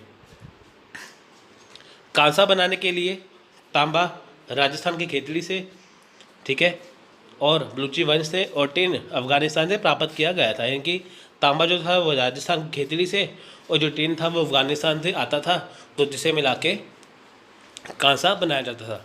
इस संस्कृति के लोग लोहे से बिल्कुल भी परिचित नहीं थे। देखिए बार बार यही लाइन आती है कि लोग लोहे से परिचित नहीं थे। सिंधु घाटी के लोगों ने पुरुषों, जानवरों और प्रकृति की विभिन्न वस्तुओं की आकृतियाँ बनाने में एक महान कौशल हासिल किया था, और हाथी दांत, साबुन, चमड़ा, धातु और लकड़ी बल्ला के साथ साथ अपनी कलात्मक कलाकारी साबित करने की कला के साथ पूरी तरह से बातचीत कर रहे थे। यहाँ पे क्या था, देखिए सिंधु घाटी के जो लोग थे वहाँ पे पुरुष थे, जानवर थे, प्रकृति, मतलब कि उन्होंने जो वस्तुओं की जो आकृतियाँ बना रखी थी वो भिन्न प्रकार की थी। यानी कि जो उस समय के जो लोग थे वो इंसान की, जानवर की, तरह तरह की जो थी वो अपनी आकृतियाँ बनाते थे। ठीक है फ्रेंड्स, यानी कि जो वहाँ पे जो कलाकारी है वो काफ़ी, जो कलात्मक कलाकारी थी वो अद्भुत थी। वो इंसान के, जानवरों के चित्र वो बनाते थे। सूती कपड़े देखिए आम थे और सर्दियों में ऊन के लोकप्रिय थे। यानी कि जो सूती कपड़े हैं वो गर्मियों में, और सर्दियों में क्या था, उनके। एक पुरुष आकृति या एक प्रतिमा से पता चलता है कि आमतौर पर 2 वस्त्र पहने जाते थे और मादा की पोशाक कमोबेश पुरुष की तरह होती थी। अब देखिए यहाँ पे क्या था कि जो पुरुष थे उसकी प्रतिमा से पता चलता है, यानी कि जो एक प्रतिमा से पता चलता है कि जो आमतौर पे दो तरह के वस्त्र थे। ठीक है, एक मादा की पोशाक यानी कि स्त्रियों की पोशाक, और पुरुष की पोशाक, जो दोनों अलग अलग थी। ठीक है, सिंधु घाटी के लोग आभूषण और कपड़ों के बहुत शौकीन थे। यानी कि जो सिंधु घाटी के लोग थे वो कपड़े और आभूषण जो थे वो तरह तरह के पहनते थे, जैसे सोने के, चांदी, हाथीदान, तांबा, कांस्य, कीमती पत्थर, इसके क्या थे वो आभूषण पहनते थे। ठीक है। अमीर और गरीब दोनों पुरुषों और महिलाएं द्वारा गहने पहने जाते थे। यानी कि जो लोग अमीर थे वो भी, जो गरीब थे वो भी गहने ज़रूर पहनते थे। महिलाओं ने प्रवीणता बड़े हार, कान के छल्ले, कंगन, फिंगर रिंग्स यानी कि हाथ में उंगलियों में पहनने वाली अंगूठियाँ, कमरबंद, ठीक है, और पायल वगैरह पहनी थी। हड़प्पा के विशेषक मन के बनाने वाले थे। इनकी हड़प्पा के जो विशेषक थे वो मन के बनाते थे। हड़प्पा की मोहर की बात करें, देखिए यहाँ पे क्या है, कुम्हार का पहिया उपयोग में था सिंधु घाटी। देखिए यहाँ पे क्या था कि जो कुम्हार का पहिया, कुम्हार का काम क्या काम है, पहिए बनाने का। यानी कि उस टाइम पे जो मिट्टी के बर्तन जो बनाए जाते थे, अब देखिए जो कुम्हार है उसके पास पहिया होता था जिसके ऊपर मिट्टी के बर्तन बनाए जाते थे। वहाँ पे क्या था, लाल और काले रंग के मिट्टी के बर्तन थे। ठीक है। जो लोग थे वो पासे का खेल खेलते थे और उनका पसंदीदा शगल जुआ था। इनकी जो लोग वहाँ पे जुआ खेलते थे उनका पसंदीदा शगल था। ठीक है। देखिए यहाँ पे क्या है कि हड़प्पा वासी जो है वो कलात्मक उपलब्धियाँ उनके पास थी, सील थी, ठीक है, जानवरों की सील थी। जो यहाँ पे मूर्ति जो थी वो सबसे प्रभावशाली थी। यानी कि जहाँ पे जो लोग थे वो कलाकार थे, काफ़ी मूर्तियाँ वगैरह बनाते थे। ठीक है। अब देखिए यहाँ पे क्या है कि हालांकि मूर्तियों में सबसे प्रभावशाली मोहनजोदाड़ो में पाई गई एक नाचने वाली लड़की की मूर्ति है। यानी कि मूर्तियाँ बहुत सारी बनी थी, पर जो मोहनजोदाड़ो के टाइम की जो मूर्ति थी, जो एक नाचने वाली लड़की की मूर्ति थी जिसे देवदासी कहा जाता था, वो कांसे की मूर्ति थी। वहाँ पे क्या था, वहाँ पे कांसे की मूर्ति में उसकी जो प्रतिमा है, जो मूर्ति है वहाँ पे उसने गले में आभूषण वगैरह काफ़ी पहन रखे। तो उससे पता चलता है कि उस ज़माने के जो लोग थे तो वो ऐसे आभूषण पहनते थे। ठीक है। अब देखिए खोजे गए मोहरों की अधिकतम संख्या एकोनाइट प्रतीक से बनी है, जिसकी खोज की गई है ताकि अधिकतम संख्या में सील की जा सके। अपने बच्चों के लिए हड़प्पा वासियों ने जंगम शेर मॉडल बंदर के रूप में मवेशी खिलौने बनाए, जो एक तार छोटे खिलौने गाड़ी। देखिए यहाँ पे क्या था कि उस ज़माने के जो लोग थे अपने बच्चों के लिए क्या था, टेराकोटा क्या एक विशेष प्रकार की मिट्टी होती है जिससे खिलौने बनाए जाते हैं। यानी कि उस टाइम के जो बच्चों के खिलौने थे वो टेराकोटा से बनाए जाते थे। सिंपल सा क्वेश्चन एग्जाम में आता है, बताइए कि जो उस टाइम पे खिलौने थे वो किससे बनाए जाते थे, वो टेराकोटा से बनते थे।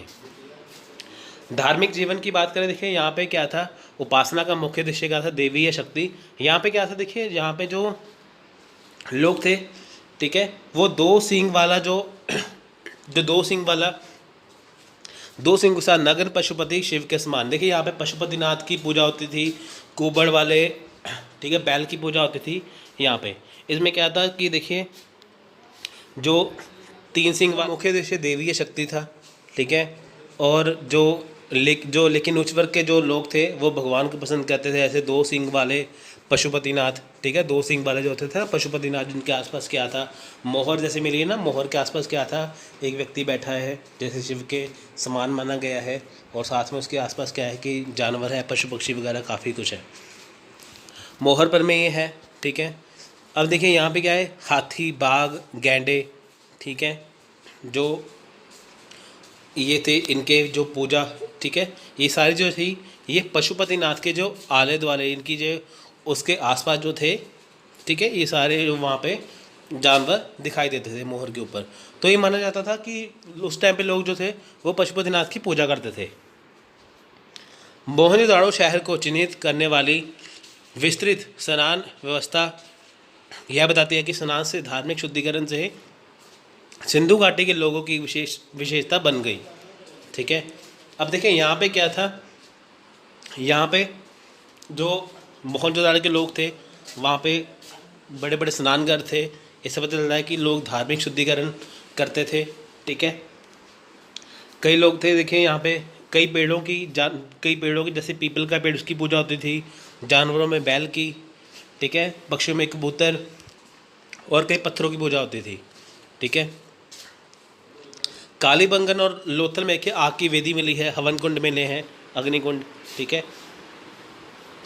यद्यपि मृतकों के निपटान के संबंध, देखिए यहाँ पे क्या है, मृतकों को निपटाने की, व्यक्ति जब मर जाए उसके निपटान के लिए कोई प्रमाण उपलब्ध नहीं है। पर यह देखा गया था कि जब व्यक्ति मर जाता था तो उसको निपटाने के लिए, ठीक है, 3 विधियाँ थी।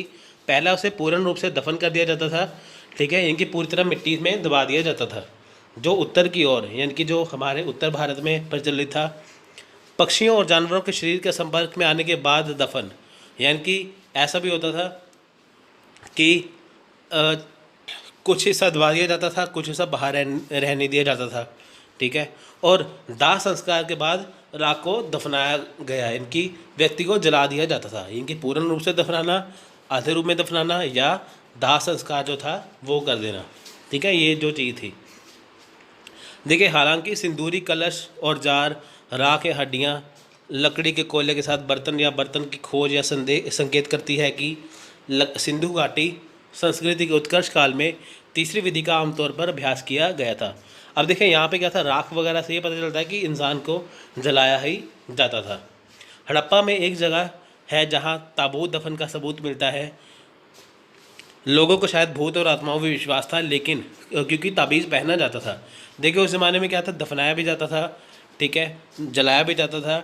अब देखिए उस टाइम पे लोग जो थे वो शायद भूत और आत्माओं में विश्वास भी करते थे, क्योंकि ताबीज़ भी पहनते थे, ठीक है। शवों को उत्तर दक्षिण की और उन्मुखीकरण के लिए रखा जाता था। यह उत्कंठ से प्रतीत होता है कि इस संस्कृति के लोग शल्य चिकित्सा से अच्छी तरह वाकिफ थे।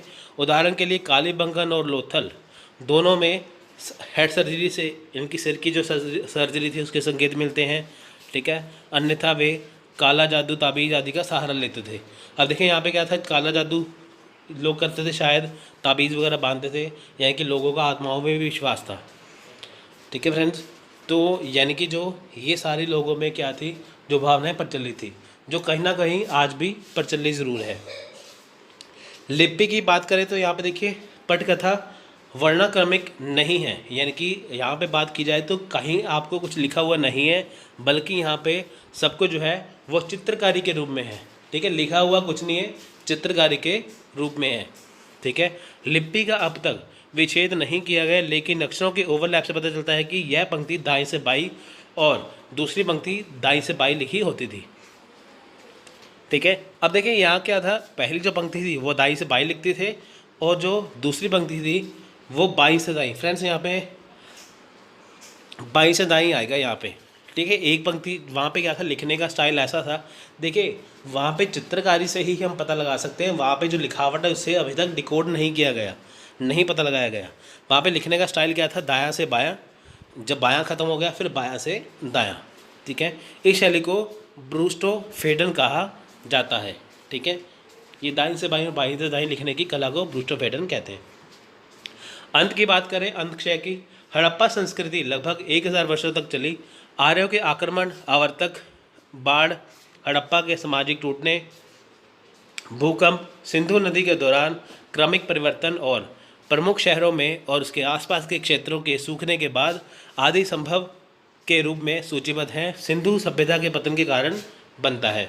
अब देखिए इसका अंत कैसे हुआ, इसका अंत कैसे हुआ, देखिए 1000 वर्षों तक चली, उसमें क्या हुआ, आर्य लोग यहाँ पे आ गए, ठीक है, सेंट्रल एशिया से, इनके मध्य एशिया से आर्य लोग आ गए, फिर यहाँ पे बाढ़ आ गई, फिर भूकंप वगैरह आ गए, ठीक है। सिंधु नदी जो थी उसका जो था एकदम से उसका रुख बदल गया। तो ये सारे जो कारण थे ये सभ्यता के अंत के कारण बने। तो चलिए देखते हैं। देखिए पहला है हड़प्पा।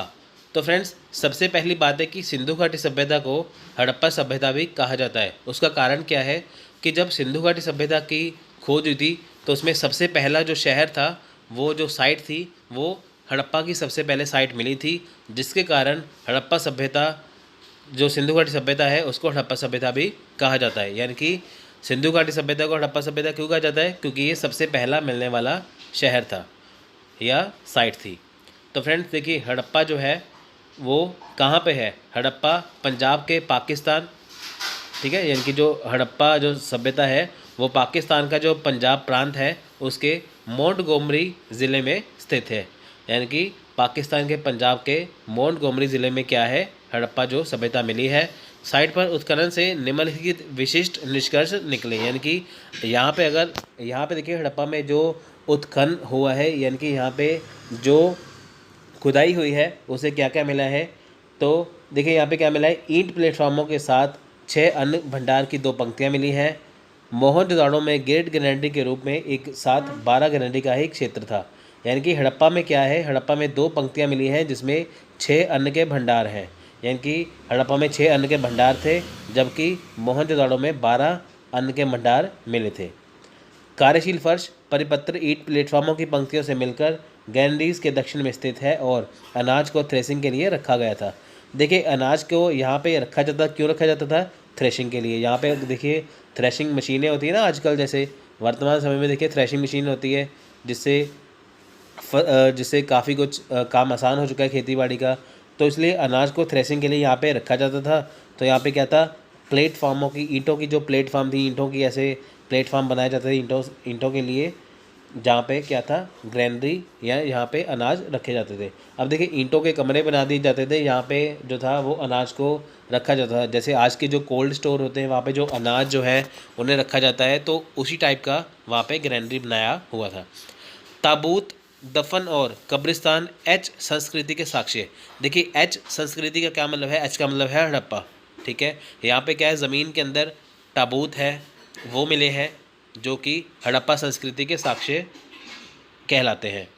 मृतकों को गढ़वाले क्षेत्र के दक्षिणी भाग में दफनाया जाता था, जिसे कब्रिस्तान R37 कहा जाता था।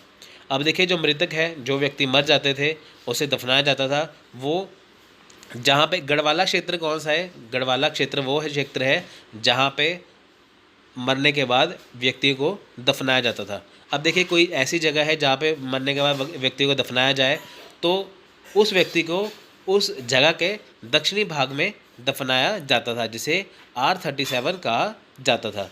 अब देखिए मजदूरों और कारखानों के श्रमिकों के लिए गढ़ी की दीवारों के ठीक नीचे सिंगल रूम बैरक था। अब देखिए यहाँ पे सिंगल कमरे का बैरक था या एकमात्र कमरा बैरक था। देखिए यहाँ पे मैंने कुछ वर्ड जो है, जो कुछ शब्द है वो एज इट इज़ इंग्लिश के ही हिंदी में कन्वर्ट करके लिखे हैं। क्यों, क्योंकि ताकि आपको आसानी से समझ में आ जाए। ठीक है फ्रेंड्स, तो ये मेरी कोशिश रहेगी कि मैं अपने इस लेक्चर में, अपने हिस्ट्री के जो पार्ट में आपको मैं बिल्कुल आसान भाषा में समझा दूँ। तो देखिए मज़दूरों और कारखाने के श्रमिक, यानी कि जो किसी फैक्ट्री में, किसी कारखाने में जो श्रमिक काम करते थे और जो मज़दूर थे, उनके लिए क्या था, उनके लिए अलग से एक बैरक बनाया होता था जिसमें वो काम वगैरह करते थे। इसकी पहचान हरि यूपिया के साथ की गई है, जिसका उल्लेख ऋग्वेद में। अब देखिए ऋग्वेद में हरि यूपिया का उल्लेख है। ठीक है, अब देखिए जो रूम बनाए, जो कमरा बनाया गया है श्रमिकों के लिए, मजदूरों के लिए, इसकी जो पहचान है हरि यूपिया के साथ है, जो किसके है, जो ऋग्वेद में जिसका उल्लेख मिलता है। मेसोपोटामिया के साथ प्रत्यक्ष व्यापार बातचीत के संबंध। अब देखिए जो मेसोपोटामिया है उसके साथ क्या है, भारत के जो व्यापारिक संबंध थे किस देश के साथ थे, वो मेसोपोटामिया के साथ थे। एक लाल बलुआ पत्थर पुरुष धड़ और महिला जनांगों के पत्थरों के प्रतीकों की खोज है। देखिए यहाँ पे क्या है कि लाल बलुआ पत्थर, यानी कि जो रेड सैंडस्टोन है, जो लाल बलुआ पत्थर है, वहाँ पे क्या, उससे क्या है, एक पुरुष का एक धड़ बनाया हुआ है और महिला के जो जनांग हैं वो भी इस पत्थर से बने हैं, इसके प्रतीक मिले हैं यहाँ पे। तो इसकी खोज से ये पता चलता है, यानी कि हड़प्पा सभ्यता की खोज से हमें ये सारी चीज़ें मिली हैं। सिंधु घाटी सभ्यता में खुदाई की गई कुल मोहरों का लगभग 36% अकेले हड़प्पा से खुदाई की जाती है। यानी कि सिंधु सभ्यता जो है, देखिए फ्रेंड्स ऐसा है कि जो इंडस वैली है, यानी कि जो सिंधु सभ्यता है, वहाँ पे खुदाई के दौरान क्या है, बहुत सारी सील्स, बहुत सारी मोहरें मिली हैं। अब देखिए मोहरें जो है उनका टोटल मोहरों का 36% भाग अकेले हड़प्पा से ही मिला है। यानी कि अगर हम टोटल सिंधु घाटी सभ्यता के मोहरों की बात करें तो 36% अकेले हैं, जो 36% है वो हमें हड़प्पा से ही मिले हैं। अन्य खोजों में इक्का क्या है, वाहन है, वाहन को इक्का कहा जाता था, कि कांस्य छवि और उस पर स्वास्तिक के चिन्ह के प्रतिनिधित्व के साथ मोहर शामिल है। यानी कि एक मोहर मिली है। ठीक है, अन्य खोजों में क्या मिला है, एक इक्का मिला है, यानी कि वाहन मिला है जिसकी छवि जो है, जो यानी कि वो किससे बना हुआ है, वो कांसे से बना हुआ है। ठीक है, इक्का मिला जो कांसे से बना हुआ है और उस पर क्या है, एक स्वास्तिक का निशान है। ठीक है फ्रेंड्स, यानी कि अगर बात करें यहाँ पे खोजों की, तो यहाँ पे एक मोहर मिली है जिसके ऊपर स्वास्तिक का निशान बना हुआ है। तो इसके बाद आते हैं हम मोहनजोदाड़ो के ऊपर। देखिए मोहनजोदाड़ो में क्या है, मोहनजोदाड़ो का मतलब क्या है, मृतकों का टीला, इसे मृतकों का टीला भी कहा जाता है। यह पाकिस्तान के सिंध प्रांत में है, सिंध प्रांत के लड़काना ज़िले में स्थित है, यानी कि सिंध के लड़काना ज़िले में स्थित है जो कि पाकिस्तान में है। यहाँ पे मोहनजोदाड़ो मिला है। मोहनजोदाड़ो की खुदाई के दौरान कुछ विशिष्ट निष्कर्षों में शामिल है, यानी कि मोहनजोदाड़ो में जो खुदाई हुई है उससे हमें क्या मिला है। देखिए एक कॉलेज, एक बहुस्तरीय सभा भवन, यानी कि कॉलेज बहुत बड़ा, यानी कि बहुत बड़ा परिसर मिला है वहाँ पे, एक बहुत स्तरीय सभा भवन मिला है वहाँ पे। द ग्रेट बाथ, बड़ा ग्रैंडरी, ग्रैंडरी क्या है, जहाँ पे बहुत बड़े अन्न के भंडार, जिसे देखिए बड़ा ग्रैंडरी का मतलब है एक बड़ा अन्नागार। अन्नागार देखिए बहुत ही टिपिकल सा शब्द है, इसलिए मैंने यहाँ पे ग्रैंडरी ही ऐसे लिख दिया है। तो यहाँ पे ग्रेट बाथ मिला है, बहुत बड़े बड़े यानी कि गुस्लखाने मिले हैं। यहाँ पे क्या है, अन्न के जो अन्नागार मिले हैं, यानी कि बड़े ग्रैंडरी मिले हैं। ठीक है, अब देखिए मोहनजोदाड़ो का सबसे बड़ा भवन है, जो अन्नागार है, जो ग्रेट ग्रैंडरी है, वो अब तक का मोहनजोदाड़ो का वो सबसे बड़ा भवन है।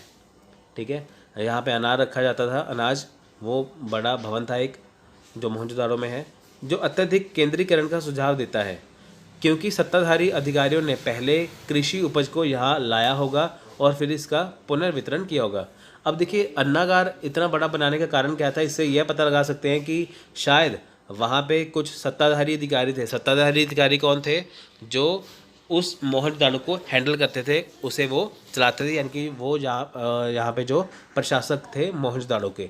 तो उन्होंने इसे ये सुझाव ले सकते हैं, आप ये मान सकते हैं कि एक बहुत बड़ा ग्रैंडरी, बहुत बड़ा अन्नागार रखने का ये कारण था कि वहाँ पे सत्ताधारी अधिकारी आए होंगे, पहले वहाँ पे उन्होंने कृषि उपज यानी कि वहाँ पे एग्रीकल्चर किया होगा, फिर वहाँ पे उसका पुनर्वितरण किया होगा। धुरी वाली सुइयों और सुइयों के साथ बना हुआ कपास का एक टुकड़ा मिला है। देखिए धुरी वाली जो सुइयाँ हैं वो मिली हैं, उसके साथ सुइयों के साथ एक बुना हुआ कपास का एक टुकड़ा मिला है। घोड़े या गधे का स्तही प्रमाण मिला है। यहाँ पे देखिए घोड़े गधे का क्या है, स्तही प्रमाण है, पर यहाँ पे देखिए पूर्ण रूप से प्रमाण नहीं है घोड़े का, वो सुरकोटड़ा में था, यहाँ पे स्तही प्रमाण मिला है, यानी कि कुछ कुछ भागों में मिला है। मेसोपोटामिया मूल का एक पोर्ट स्टोन का टुकड़ा मिला है। ठीक है, मेसोपोटामिया, देखिए मेसोपोटामिया मूल का एक टुकड़ा मिला है पत्थर का, और मेसोपोटामिया के साथ प्रत्यक्ष व्यापार के संबंध के साक्ष्य मिले हैं। ठीक है, अब देखिए हम बात करते हैं कि भारत के संबंध थे, मेसोपोटामिया के साथ व्यापारिक रिश्ते थे, व्यापारिक संबंध थे। ये किससे पता चलता है, ये पता चलता है कि वहाँ पे एक टुकड़ा था पत्थर का, और साथ में कुछ ऐसी चीज़ें मिली हैं जिससे हम कह सकते हैं कि मेसोपोटामिया के साथ भारत के व्यापारिक संबंध थे। अब देखिए कांसे की एक मूर्ति मिली है, एक कांसे की मूर्ति मिली है जिसमें नृत्य करने वाली लड़की मूर्ति है, जिसे डांसिंग गर्ल कहते हैं। तो उसको देखिए, जैसे कांसे की मूर्ति है, वहाँ पे उसने आभूषण पहन रखे हैं, तो इससे पता लगाया जा सकता है कि अमीर हो चाहे गरीब हो, कोई भी हो, वो गहने ज़रूर पहनते थे। ठीक है, कुछ निवासियों की हिंसक मौत के साक्ष्य मिले हैं, जैसे कि देखिए यहाँ पे क्या है कि उस ज़माने के जो लोग थे वहाँ पे हिंसक मौत के साक्ष्य हैं, कि जैसे किसी को बहुत ही दर्दनाक मौत दी गई हो, जैसे मानव कंकाल की खोज हुई है वहाँ पे। ठीक है, तो उससे पता लगा सकते हैं कि वहाँ पे जो मौत थी वो बहुत दर्दनाक थी, हिंसक थी। एक देवी अपने गर्भ से उगने वाले पौधे के साथ देवी का प्रतिनिधित्व करती है। अब देखिए वहाँ पे एक चित्र मिला है ऐसा, वहाँ पे क्या एक देवी है जो अपने गर्भ से एक जो उसके गर्भ से एक पौधा उग रहा है। ठीक है, उसके साथ एक देवी है, और उस महिला के हाथ में क्या एक चाकू है, चाकू के ऊपर चाकू है, चाकू के साथ क्या है एक आदमी द्वारा आहुति दी जाती है। ठीक है, यानी कि एक महिला की फ़ोटो मिली जिसके हाथ में चाकू है, साथ में आदमी द्वारा उसकी आहुति दी जा रही है, और वहाँ पे उसके गर्भ से क्या एक पौधा जो है वो उग रहा है। ठीक है, तो ऐसी वहाँ पे फ़ोटो मिली है। एक दाढ़ी वाला आदमी है। ठीक है, दाढ़ी वाले आदमी की फ़ोटो मिली है, एक दाढ़ी वाले आदमी की वहाँ पे मूर्ति मिली है। पशुपति देव को देखिए यहाँ पे महादेव आएगा। ठीक है, पशुपति महादेव को सुझाव देने वाली तस्वीर के साथ मोहर है। वहाँ पे क्या एक मोहर मिली है जिसके ऊपर क्या है पशुपति की जो फोटो है। देखिए यहाँ पे जो दाढ़ी वाला आदमी है ना, उसकी इन्होंने तुलना की है पशुपति नाथ से। पशुपति नाथ का एक मोहर, एक सील मिली है जिसके ऊपर क्या है एक व्यक्ति बैठा हुआ है, जैसे शिव जैसे भगवान शिव बैठते हैं अपनी मुद्रा में, वैसे एक व्यक्ति बैठा हुआ है। उसके उनके आसपास क्या है, चारों तरफ बहुत सारे पशु पक्षी हैं जो उनके सामने नतमस्तक है, तो जिसके कारण उसे पशुओं का नाथ यानी कि पशुपतिनाथ कहा जाता था। तो देखिए दाढ़ी वाले आदमी की तुलना उससे की जाती थी। यहाँ पे ये मानते थे कि लोग शायद उसको भगवान के रूप में पूजते थे, शायद उसको मानते थे, ऐसा करके। यह शहर भी रूढ़िवादियों का एक चरम उदाहरण है, क्योंकि लगभग 9 बार बाढ़ आने के बावजूद उन्होंने कभी भी सुरक्षित स्थान पर जाने की कोशिश नहीं की, बल्कि वे जब भी पानी की मेज़ पर वापस आते मूल साइट पर वापस आ जाते। ना ही उन्होंने कभी बाढ़ से खुद को बचाने के लिए मजबूत तटबंध बनाने की कोशिश की। अब देखिए यहाँ पे क्या है, ये शायद जो ये शहर है ये भी रूढ़िवादियों का था, क्योंकि यहाँ पे देखिए 9 बार बाढ़ आ चुकी थी मोहनजोदड़ो में। 9 बार बाढ़ आने के बावजूद कभी भी लोग सुरक्षित स्थानों पर गए नहीं। ठीक है, उसके बाद क्या हुआ कि जब पानी कम हो जाता था, पानी कम होने के बाद जैसे मान लीजिए बाढ़ आ गई, बाढ़ आने के बाद जब पानी कम हो गया, पानी चला गया वापस, तो उसके बाद क्या था कि लोग अपनी साइड पर वापस आ जाते थे। तो लोगों ने कहीं पे भी कभी भी सुरक्षित स्थान पर जाने के लिए सोचा नहीं था, तो ना ही बाढ़ से खुद को बचाने के लिए कोई मजबूत तटबंध बनाने की कभी भी कोई कोशिश नहीं की गई। आलमगीरपुर की बात करें, यह उत्तर प्रदेश में है। प्रसिद्ध हड़प्पा स्थल को सिंधु संस्कृति की पूर्वी सीमा माना जाता है। अब देखिए आलमगीरपुर जो है वो जो एक प्रसिद्ध हड़प्पा स्थल है, इसे सिंधु संस्कृति की पूर्व सीमा माना जाता है, पूर्वी सीमा। ठीक है, यानी कि सिंधु संस्कृति देखिए जो ज़्यादातर है वो पश्चिमी पाकिस्तान में है। ठीक है, पाकिस्तान का जो एरिया है वहाँ पे वो हमारे पश्चिम में पड़ता है, तो आलमगीरपुर जो है वो पूर्वी सीमा में माना जाता है। तो ऐसा माना जाता है कि जो सिंधु संस्कृति थी पूरी तरह से पाकिस्तान वाले एरिया में नहीं थी, वो उसका कुछ पार्ट जो था वो आलमगीरपुर में भी था। हालांकि यहाँ पर पाई जाने वाली गुफाएं अन्य हड़प्पा स्थलों से मिलती जुलती हैं। देखिए यहाँ पे जो गुफाएं पाई जाती हैं आलमगीरपुर में, उत्तर प्रदेश आलमगीरपुर में, तो उसकी जो देखिए जो गुफाएं हैं वो काफ़ी हद तक जो हड़प्पा के स्थलों से मिलती जुलती हैं। अब इससे निष्कर्ष यह निकलता है कि जो आलमगीरपुर का जो विकास है वो देर हड़प्पा संस्कृति के दौरान हुआ होगा। ठीक है फ्रेंड्स, यानी कि आलमगीरपुर का जो स्थान है, जो उत्तर प्रदेश में जो स्थान है, वो हड़प्पा से मिलता जुलता है, उसकी गुफाएं हड़प्पा से मिलती जुलती हैं। तो ऐसा माना जाता है कि जब हड़प्पा का पतन का जो टाइम था, जो पतन का समय था, उसके दौरान जो है वो आलमगीरपुर का जो समय है वो हमें हड़प्पा के समय की याद दिलाता है। यानी कि जब हड़प्पा देर हड़प्पा था, लेटर हड़प्पा पीरियड था, जब हड़प्पा का जब अंतिम चरण था, तब आलमगीरपुर में वो देखा जा सकता है। एक कुंड पर कपड़े की छाप प्रदान करने के लिए साइट उल्लेखनीय है। यहाँ पे क्या है, देखिए कुंड है, कुंड के ऊपर क्या है, कपड़े की छाप है जो साइट देखने वाली है। नेक्स्ट है कालीबंगन, ये राजस्थान में है। देखिए कालीबंगन जो है एक महत्वपूर्ण हड़प्पा शहर है। कालीबंगन शब्द का अर्थ है काली चूड़ियाँ। ठीक है, कालीबंगन का अर्थ क्या है, क्या मतलब है, काली चूड़ियाँ। ये एक महत्वपूर्ण हड़प्पा का शहर है। शुरुआती खुदाई की सबसे महत्वपूर्ण देखिए एक जुताई वाला क्षेत्र था। अब देखिए शुरुआती खुदाई क्या है, यहाँ पे शुरुआत में जो खुदाई की गई थी उसमें जो महत्वपूर्ण खोज थी वो कौन थी, जुताई वाला क्षेत्र, यानी कि एग्रीकल्चर वाला एरिया। ठीक है, उसके बाद क्या था, बाद में कालीबंगन में उत्खनन से निम्नलिखित चीज़ें मिलती हैं। देखते क्या है मिला है, एक लकड़ी का फरसा मिला है। ठीक है, यहाँ पे क्या है, एक लकड़ी का फरसा मिला है। एक मंच पर एक पंक्ति में 7 अग्निवेदी बलिदान के पंथ के अभ्यास का सुझाव देते हैं।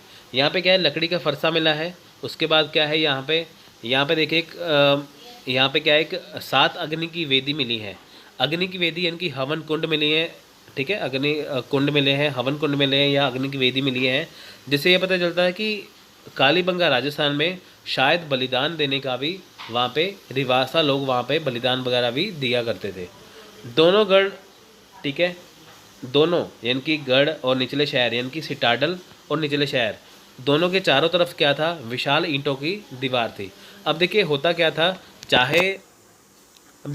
था, जब सिटाडल यानी कि ऊपरी सदन के घर बनाए जाते थे, जब निचले शहर में घर बनाए जाते थे, तो दोनों तरफ घर बनने के बाद उन्हें 4 दीवारी उनकी तरफ की जाती थी, उनकी किलेबंदी की जाती थी।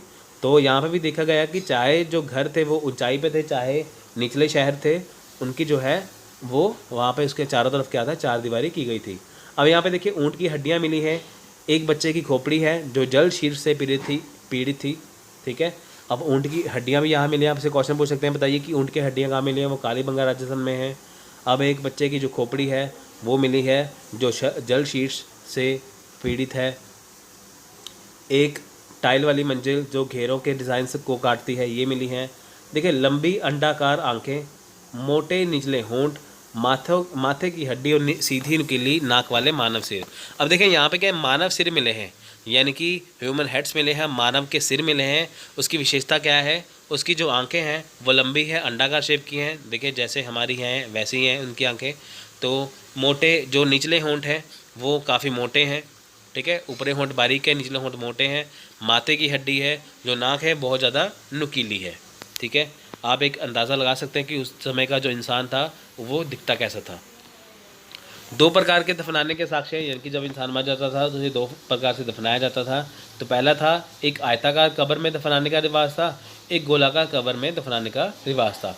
जैसे आयताकार होता है ना, जैसे व्यक्ति की लंबाई के अनुसार उसे दफना देते थे, जैसे आजकल दफनाया जाता है ज़मीन के अंदर। तो एक गोलाकार जो गोलाकार कब्र थी वो भी थी, यानी कि गोल शेप में भी थी, और एक आयताकार शेप में भी थी। अब देखिए कोट दीजी ये है सिंध पाकिस्तान में कोट दीजी। कोट दीजी को पूर्व हड़प्पा स्थल के रूप में अधिक माना जाता है। अब देखिए कोट दीजी को क्या है, ये पूर्व हड़प्पा स्थल है, यानी कि जब हड़प्पा की शुरुआत नहीं हुई थी उससे पहले का जो टाइम था वो कोट दीजी को माना गया है। यह पूर्व हड़प्पा गढ़वाली बस्ती का आभास था। गढ़वाली बस्ती क्या थी? यहाँ पे देखिए कि जब शुरुआती दौर था, जब लोग बस्तियाँ बना के रहते थे, ये वो टाइम था, यानी कि हड़प्पा शुरू होने से पहले वाला। मकान यहाँ पे पत्थर के थे। कोट दीजी के अवशेष बताते हैं कि शहर 3री सहस्त्राब्दी ईसा पूर्व की पहली छमाहों में अस्तित्व में था, यानी कि ये लगभग 3000 साल पहले कोट दीजी के यहाँ पे अवशेष मिले हैं। यानी कि कोट दीजी की बात करें तो वो हड़प्पा की 3000 साल पहले की साइट। अब देखिए उत्खनन से साइट पर पता चला है कि शहर बल से नष्ट हुआ है, यानी कि ये जो कोट दीजी जो ये शहर था ये कैसे नष्ट हुआ था? ये बल से नष्ट हुआ था, ठीक है। बहुत ही फोर्सेस लगी थी, बहुत ही बल लगा था ये काफ़ी, ठीक है, जिससे ये साइट ख़त्म होगी। अब देखिए लोथल गुजरात की बात करें, लोथल में क्या था? लोथल हड़प्पा संस्कृति का एक महत्वपूर्ण व्यापार केंद्र था। लोथल में शहर की योजना हड़प्पा और मोहनजोदाड़ो से अलग थी। अब देखिए जो लोथल का जो एरिया था वो जो लोथल की जो शहर की योजना थी वो हड़प्पा और मोहनजोदाड़ो से बिल्कुल अलग थी। अब देखिए जो हड़प्पा की जो लोग जो रहते थे, जो मोहनजोदाड़ो के लोग जो रहते थे, उसकी जो शहरी योजना थी लोथल की सबसे अलग थी। शहरों को जो क्या था 6 खंडों में विभाजित किया था। प्रत्येक खंड था उसको ईंट की एक विस्तृत चबूतरे पर बनाया गया था, यानी कि जो 6 खंड बनाए गए थे उसका जो प्रत्येक खंड था वो ईंट की एक विस्तृत चबूतरे पर बनाया गया था। देखिए प्रत्येक जो प्लेटफॉर्म था उसको 12 फीट से 20 फीट तक की चौड़ाई वाली सड़क द्वारा अलग किया गया था। यानी कि जो पहली बात तो है कि उसे 6 खंडों में बांटा गया था, जो प्रत्येक खंड था उसे 12 फीट से 20 फीट तक बांटा गया, जिसे सड़क से अलग किया गया। लोथल में उत्खनन के कारण जो विशिष्ट खोजें हुई हैं वो शामिल है। देखिए अब देखते हैं क्या था। चावल की भूसी के अवशेष मिले हैं यहाँ पे, ठीक है। अब देखिए चावल की भूसी के जो अवशेष है केवल अन्य हड़प्पाकालीन शहर जहाँ चावल की भूसी को बनाया गया था अहमदाबाद के पास रंगपुर है। यानी कि यहाँ पे जहाँ पे अगर बात करें लोथल की तो इसके अलावा जो है अहमदाबाद का जो रंगपुर था वहाँ पे चावल की भूसी मिली है, यानी कि राइस हस्क मिले हैं। तो एक कृत्रिम सियाल डॉकयार्ड, देखिए यहाँ पे क्या था, एक कृत्रिम डॉकयार्ड भी था। डॉकयार्ड क्या होता है कि जहाँ पर देखिए कि एक देश जो दूसरे देश से व्यापार करता है, जहाँ पे उस देश का सामान आता है, तो यहाँ पे एक कृत्रिम रूप से डॉकयार्ड बनाया हुआ था। एक संदिग्ध टेराकोटा मूर्ति से घोड़े का साक्ष्य मिला है, ठीक है। अब देखिए टेराकोटा से मूर्ति, टेराकोटा क्या था, एक विशेष प्रकार की मिट्टी थी जिससे खिलौने बनाए जाते थे। अब देखिए खिलौना बनाया गया था घोड़े का। अगर घोड़े का खिलौना बनाया गया था तो जाहिर सी बात की वहाँ पे घोड़ा भी होगा। तो कुछ मोहरों पर कपड़े के निशान भी मिले हैं। मेसोपोटामिया के साथ प्रत्यक्ष व्यापार संपर्क के साक्ष्य मिले हैं कि भारत जो था देखिए मेसोपोटामिया के साथ व्यापार करता था, उसके साक्ष्य भी मिले हैं। मुख्य सड़क पर प्रवेश द्वार वाले घर, यानी कि देखिए मुख्य सड़क पर क्या था, प्रवेश द्वार वाले घर भी मिले हैं यहाँ पे, ठीक है। अब देखिए यहाँ पे जो हड़प्पा की बात करें, मोहनजोदाड़ो की बात करें, यहाँ पे जो घर थे वो घरों के जो दरवाजे थे वो गलियों में खुलते थे। पर यहाँ पे क्या था, यहाँ पे लोथल में जो था जो घरों के दरवाजे थे वो मुख्य सड़क की तरफ खुलते थे। उल्टा है ना यहाँ से। अब देखिए यहाँ पे हड़प्पा में मोहनजोदाड़ो में जब जो घर थे उसके जो दरवाजे थे वो गलियों में खुलते थे, जबकि जो लोथल के जो घर हैं उसके जो मुख्य दरवाजे हैं वो सड़कों की तरफ खुलते थे, ठीक है। नेक्स्ट देखिए सील पर बनाया गया एक जहाज अब देखिए सील मिली है, उसके ऊपर क्या था, एक जहाज़ की फ़ोटो बनाई गई है, एक टेराकोटा का जहाज़ बनाया गया है। अब देखिए पंचतंत्र में, पंचतंत्र क्या है, ये विष्णु शर्मा द्वारा रचित जो कथाएँ हैं, ठीक है, जो विष्णु शर्मा की जो बुक्स है पंचतंत्र, उसमें क्या था देखिए, जो वर्णित जार पर एक पेंटिंग चालाक लोमड़ी और प्यासा कौवा की कहानी के जैसे मिली है। अब देखिए जैसे हम विष्णु शर्मा की जब कहानियाँ पढ़ते हैं पंचतंत्र के अंदर, चालाक लोमड़ी और प्यासा कौवा, तो हमें उस कहानी की याद आती है जब इसे हम देखते हैं। 3 कब्रों में पाए जाने वाले दोहरे दफन के साक्ष्य, जबकि काली मंगर में भी ऐसी कब्र मिली थी। अब देखिए यहाँ पे क्या है कि 3 कब्रें मिली हैं लोथल में। 3 कब्रें कौन सी हैं यहाँ पे, जिसमें नर और मादा यानी कि आदमी और औरत को एक ही कब्र में इकट्ठे दफनाया गया था। ठीक है, ऐसी 3 कब्रें मिली हैं जिसमें आदमी और औरत को इकट्ठे दफनाया गया था लोथल गुजरात में। ठीक है फ्रेंड्स, उसके बाद देखिए ये ऐसा ही साक्ष्य काली मंगर राजस्थान में भी एक कब्र मिली थी। 3 कब्रें कहाँ मिली, लोथल गुजरात में, एक कब्र कहाँ मिली थी, काली मंगल में। अब देखिए खेल के साक्ष्य भी यहाँ पे मिले हैं। यहाँ पे क्या है, जैसे देखिए आज के समय में जैसे शतरंज का खेल खेला जाता है, तो उस समय में भी शतरंज का खेल खेला जाता था, तो उसके साक्ष्य भी मिले हैं। और देखिए 180, 90 और 45 डिग्री के कोण मिले हैं। ठीक है, तो ये देखिए जैसे 180 है, 90 है, 45 डिग्री के जो कोण है, जो ये आधुनिक जो है आजकल के समय जो कंपास है उसको भी ये इंगित करता है। उस टाइम पे जो था इसके मापने के उपकरण जो थे वो इस डिग्री के कोण हमें यहाँ पे मिलते हैं। अगर हम बात करें अमरी पाकिस्तान की, देखिए अमरी जो है वो पूरे हड़प्पा वासियों के प्रमाण भी देता है, यानी कि वो समा जो हड़प्पा से पहले का समय था अमरी पाकिस्तान। अब देखिए कोड दीजी था पाकिस्तान का, जो अमरी पाकिस्तान का जो एरिया था वो जो ऐसी साइटें थी जो पूर्व हड़प्पा वासियों यानी कि हड़प्पा संस्कृति के शुरू होने से पहले का जो समय हमें बताता है। हालांकि इसमें पूर्व हड़प्पा चरण की किलेबंदी की योजना नहीं है। अब देखिए यहाँ पे क्या था कि जैसे हड़प्पा में जो घर बने थे उसकी चारों तरफ 4 दीवारी की जाती थी, किलेबंदी की जाती थी, तो यहाँ पे ऐसा कुछ नहीं था। यहाँ पे क्या है कि जो अमरी की जो एक शानदार विशेषता क्या है, यहाँ पे एक शानदार विशेषता है कि यह जो संस्कृति है, यहाँ पे जो हड़प्पा संस्कृति है उसके पूर्व यानी कि शुरू होने से पहले और उसके बाद यानी कि ख़त्म होने के बाद के जो बीच में जो संक्रमणकालीन जो संस्कृति है उसकी अस्तित्व की छाप देती है। यानी कि हड़प्पा के समय शुरू होने से पहले और हड़प्पा के बाद अगर आपको उसका जो समय जो देखना है वो आपको अमरी पाकिस्तान में आप उसको जान सकते हैं। अमरी में महत्वपूर्ण निष्कर्षों में गैंडे के वास्तविक अवशेष, अब देखिए देर से जो लेटर जो झंगर संस्कृति है उसके निशान मिले हैं, और हड़प्पा चरण और घटते अग्निवेदी के निशान मिले हैं। अब देखिए यहाँ पे क्या है, अमरी में हमें क्या मिला है, यहाँ पे गैंडे के जो वास्तविक अवशेष हैं वो मिले हैं। ठीक है, झग्गर संस्कृति के निशान मिले हैं और अग्निवेदी के निशान मिले हैं, ये मिले हैं अमरी पाकिस्तान में। नेक्स्ट है चानुदारो। देखिए चानुदारो कहाँ पे, पाकिस्तान में ही है। देखिए ज़्यादातर जो है वो इंडस वैली यानी कि सिंधु घाटी सभ्यता है वो हमें पाकिस्तान में ही मिलती है। चानुदारो में उत्खनन से 3 अलग अलग संस्कृतियों की जो परतें सामने आई हैं, जिनमें सबसे नीचे से परतों की बात करें तो यहाँ पे क्या है, यानी कि चानुदारो में क्या है, हमें 3 संस्कृतियाँ मिलती हैं। पहली है सिंधु संस्कृति, ठीक है, दूसरी है पूर्व हड़प्पा झुकर संस्कृति, तीसरी है झंगर संस्कृति। तो आपसे ये पूछ सकते हैं, बताइए कि झंगर संस्कृति कहाँ मिली है, ये मिली चानुदारो से। तो फ्रेंड्स ये बहुत ज़्यादा इंपॉर्टेंट है, तो मैं आपको बिल्कुल बारीकी से करा रहा हूँ, तो आप इसको अच्छे से कर लीजिए। नेक्स्ट है विभिन्न हड़प्पा कारखानों के बारे में साक्ष्य प्रदान करने के लिए यह स्थल विशेष रूप से महत्वपूर्ण है। अब देखिए विभिन्न जो हड़प्पा के कारखाने थे, हड़प्पा संस्कृति में जो विभिन्न कारखाने थे उसके जो साक्ष्य हैं वो हमें चानुदारो से मिलते हैं। चानुदारो को फ्रेंड्स देखिए कि एक तरह से इसे इंडस्ट्री बेस कहा जाता है। ठीक है, जैसे कोई भी चीज़ बनाई जाती थी, अगर कोई खिलौने बनते थे वो यहाँ पे ही बनते थे, ये एक तरह से इंडस्ट्री एरिया था चानुदारो। ठीक है, इन कारखानों ने खिलौने और हड्डी के औजार का उत्पादन किया। अब देखिए लोग रहते थे किसी और जगह पे, अब काम करते थे किसी और जगह पे, तो जो चानुदारो का जो एरिया था वो इंडस्ट्री बेस्ड एरिया था पूरा। यहाँ पे क्या था, यहाँ पे खिलौने बनते थे, ठीक है, और हड्डियों के औजार बनाए जाते थे। खुदाई के माध्यम से मनका बनाने वाला की दुकान को सबूत प्रकाश में आई, यानी कि खुदाई से ये भी पता चला है कि यहाँ पे मनके भी बनाए जाते थे। ठीक है, बेनागढ़ वाला यह एकमात्र हड़प्पा शहर था, यहाँ पे सिर्फ इंडस्ट्री थी और कुछ नहीं था।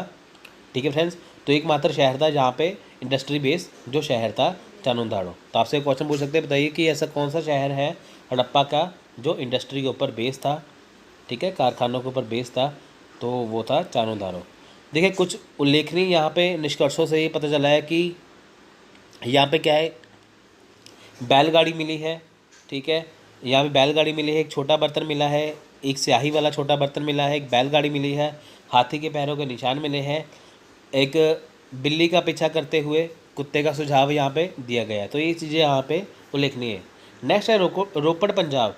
तो फ्रेंड्स यहाँ पे पंजाब के स्पेलिंग यहाँ पे थोड़ा सा टाइपिंग एरर हो चुका है, तो पंजाब के नीचे ऊ की मात्रा लग चुकी है, तो आप इसे हटा दीजिए, यहाँ पे पंजाब का आप सही कर लेना, ठीक है।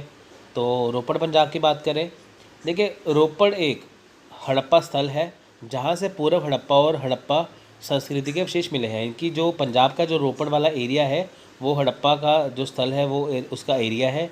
यहाँ पे हमें क्या है कि हड़प्पा से पूर्व यानी कि हड़प्पा शुरू होने से पहले वाला जो समय है वो, और जो हड़प्पा संस्कृतियों वाला जो समय था वो हमें यहाँ पे उसके अवशेष मिले हैं। तो रोपड़ में क्या था, रोपड़ में देखिए क्या है, हमें इमारतें मिली हैं, मुख्य रूप से पत्थर और मिट्टी से बनी हुई हैं। यानी कि रोपड़ में हमें हड़प्पा संस्कृति के समय की जो इमारतें मिली हैं जो पत्थर और मिट्टी की बनी हुई है। यहाँ पे देखिए हमें मिट्टी के बर्तन मिले हैं, गहने मिले हैं, तांबे की कुल्हाड़ियाँ मिली हैं और टेराकोटा ब्लेड मिले हैं। तो और यहाँ पे देखिए बहुत सारी सीलें मिली हैं। तो कई जगह कई चीज़ें मिली हैं। अंडाकार गड्ढे मिले हैं, यहाँ पे कई चीज़ें दफन की हुई हैं, ठीक है।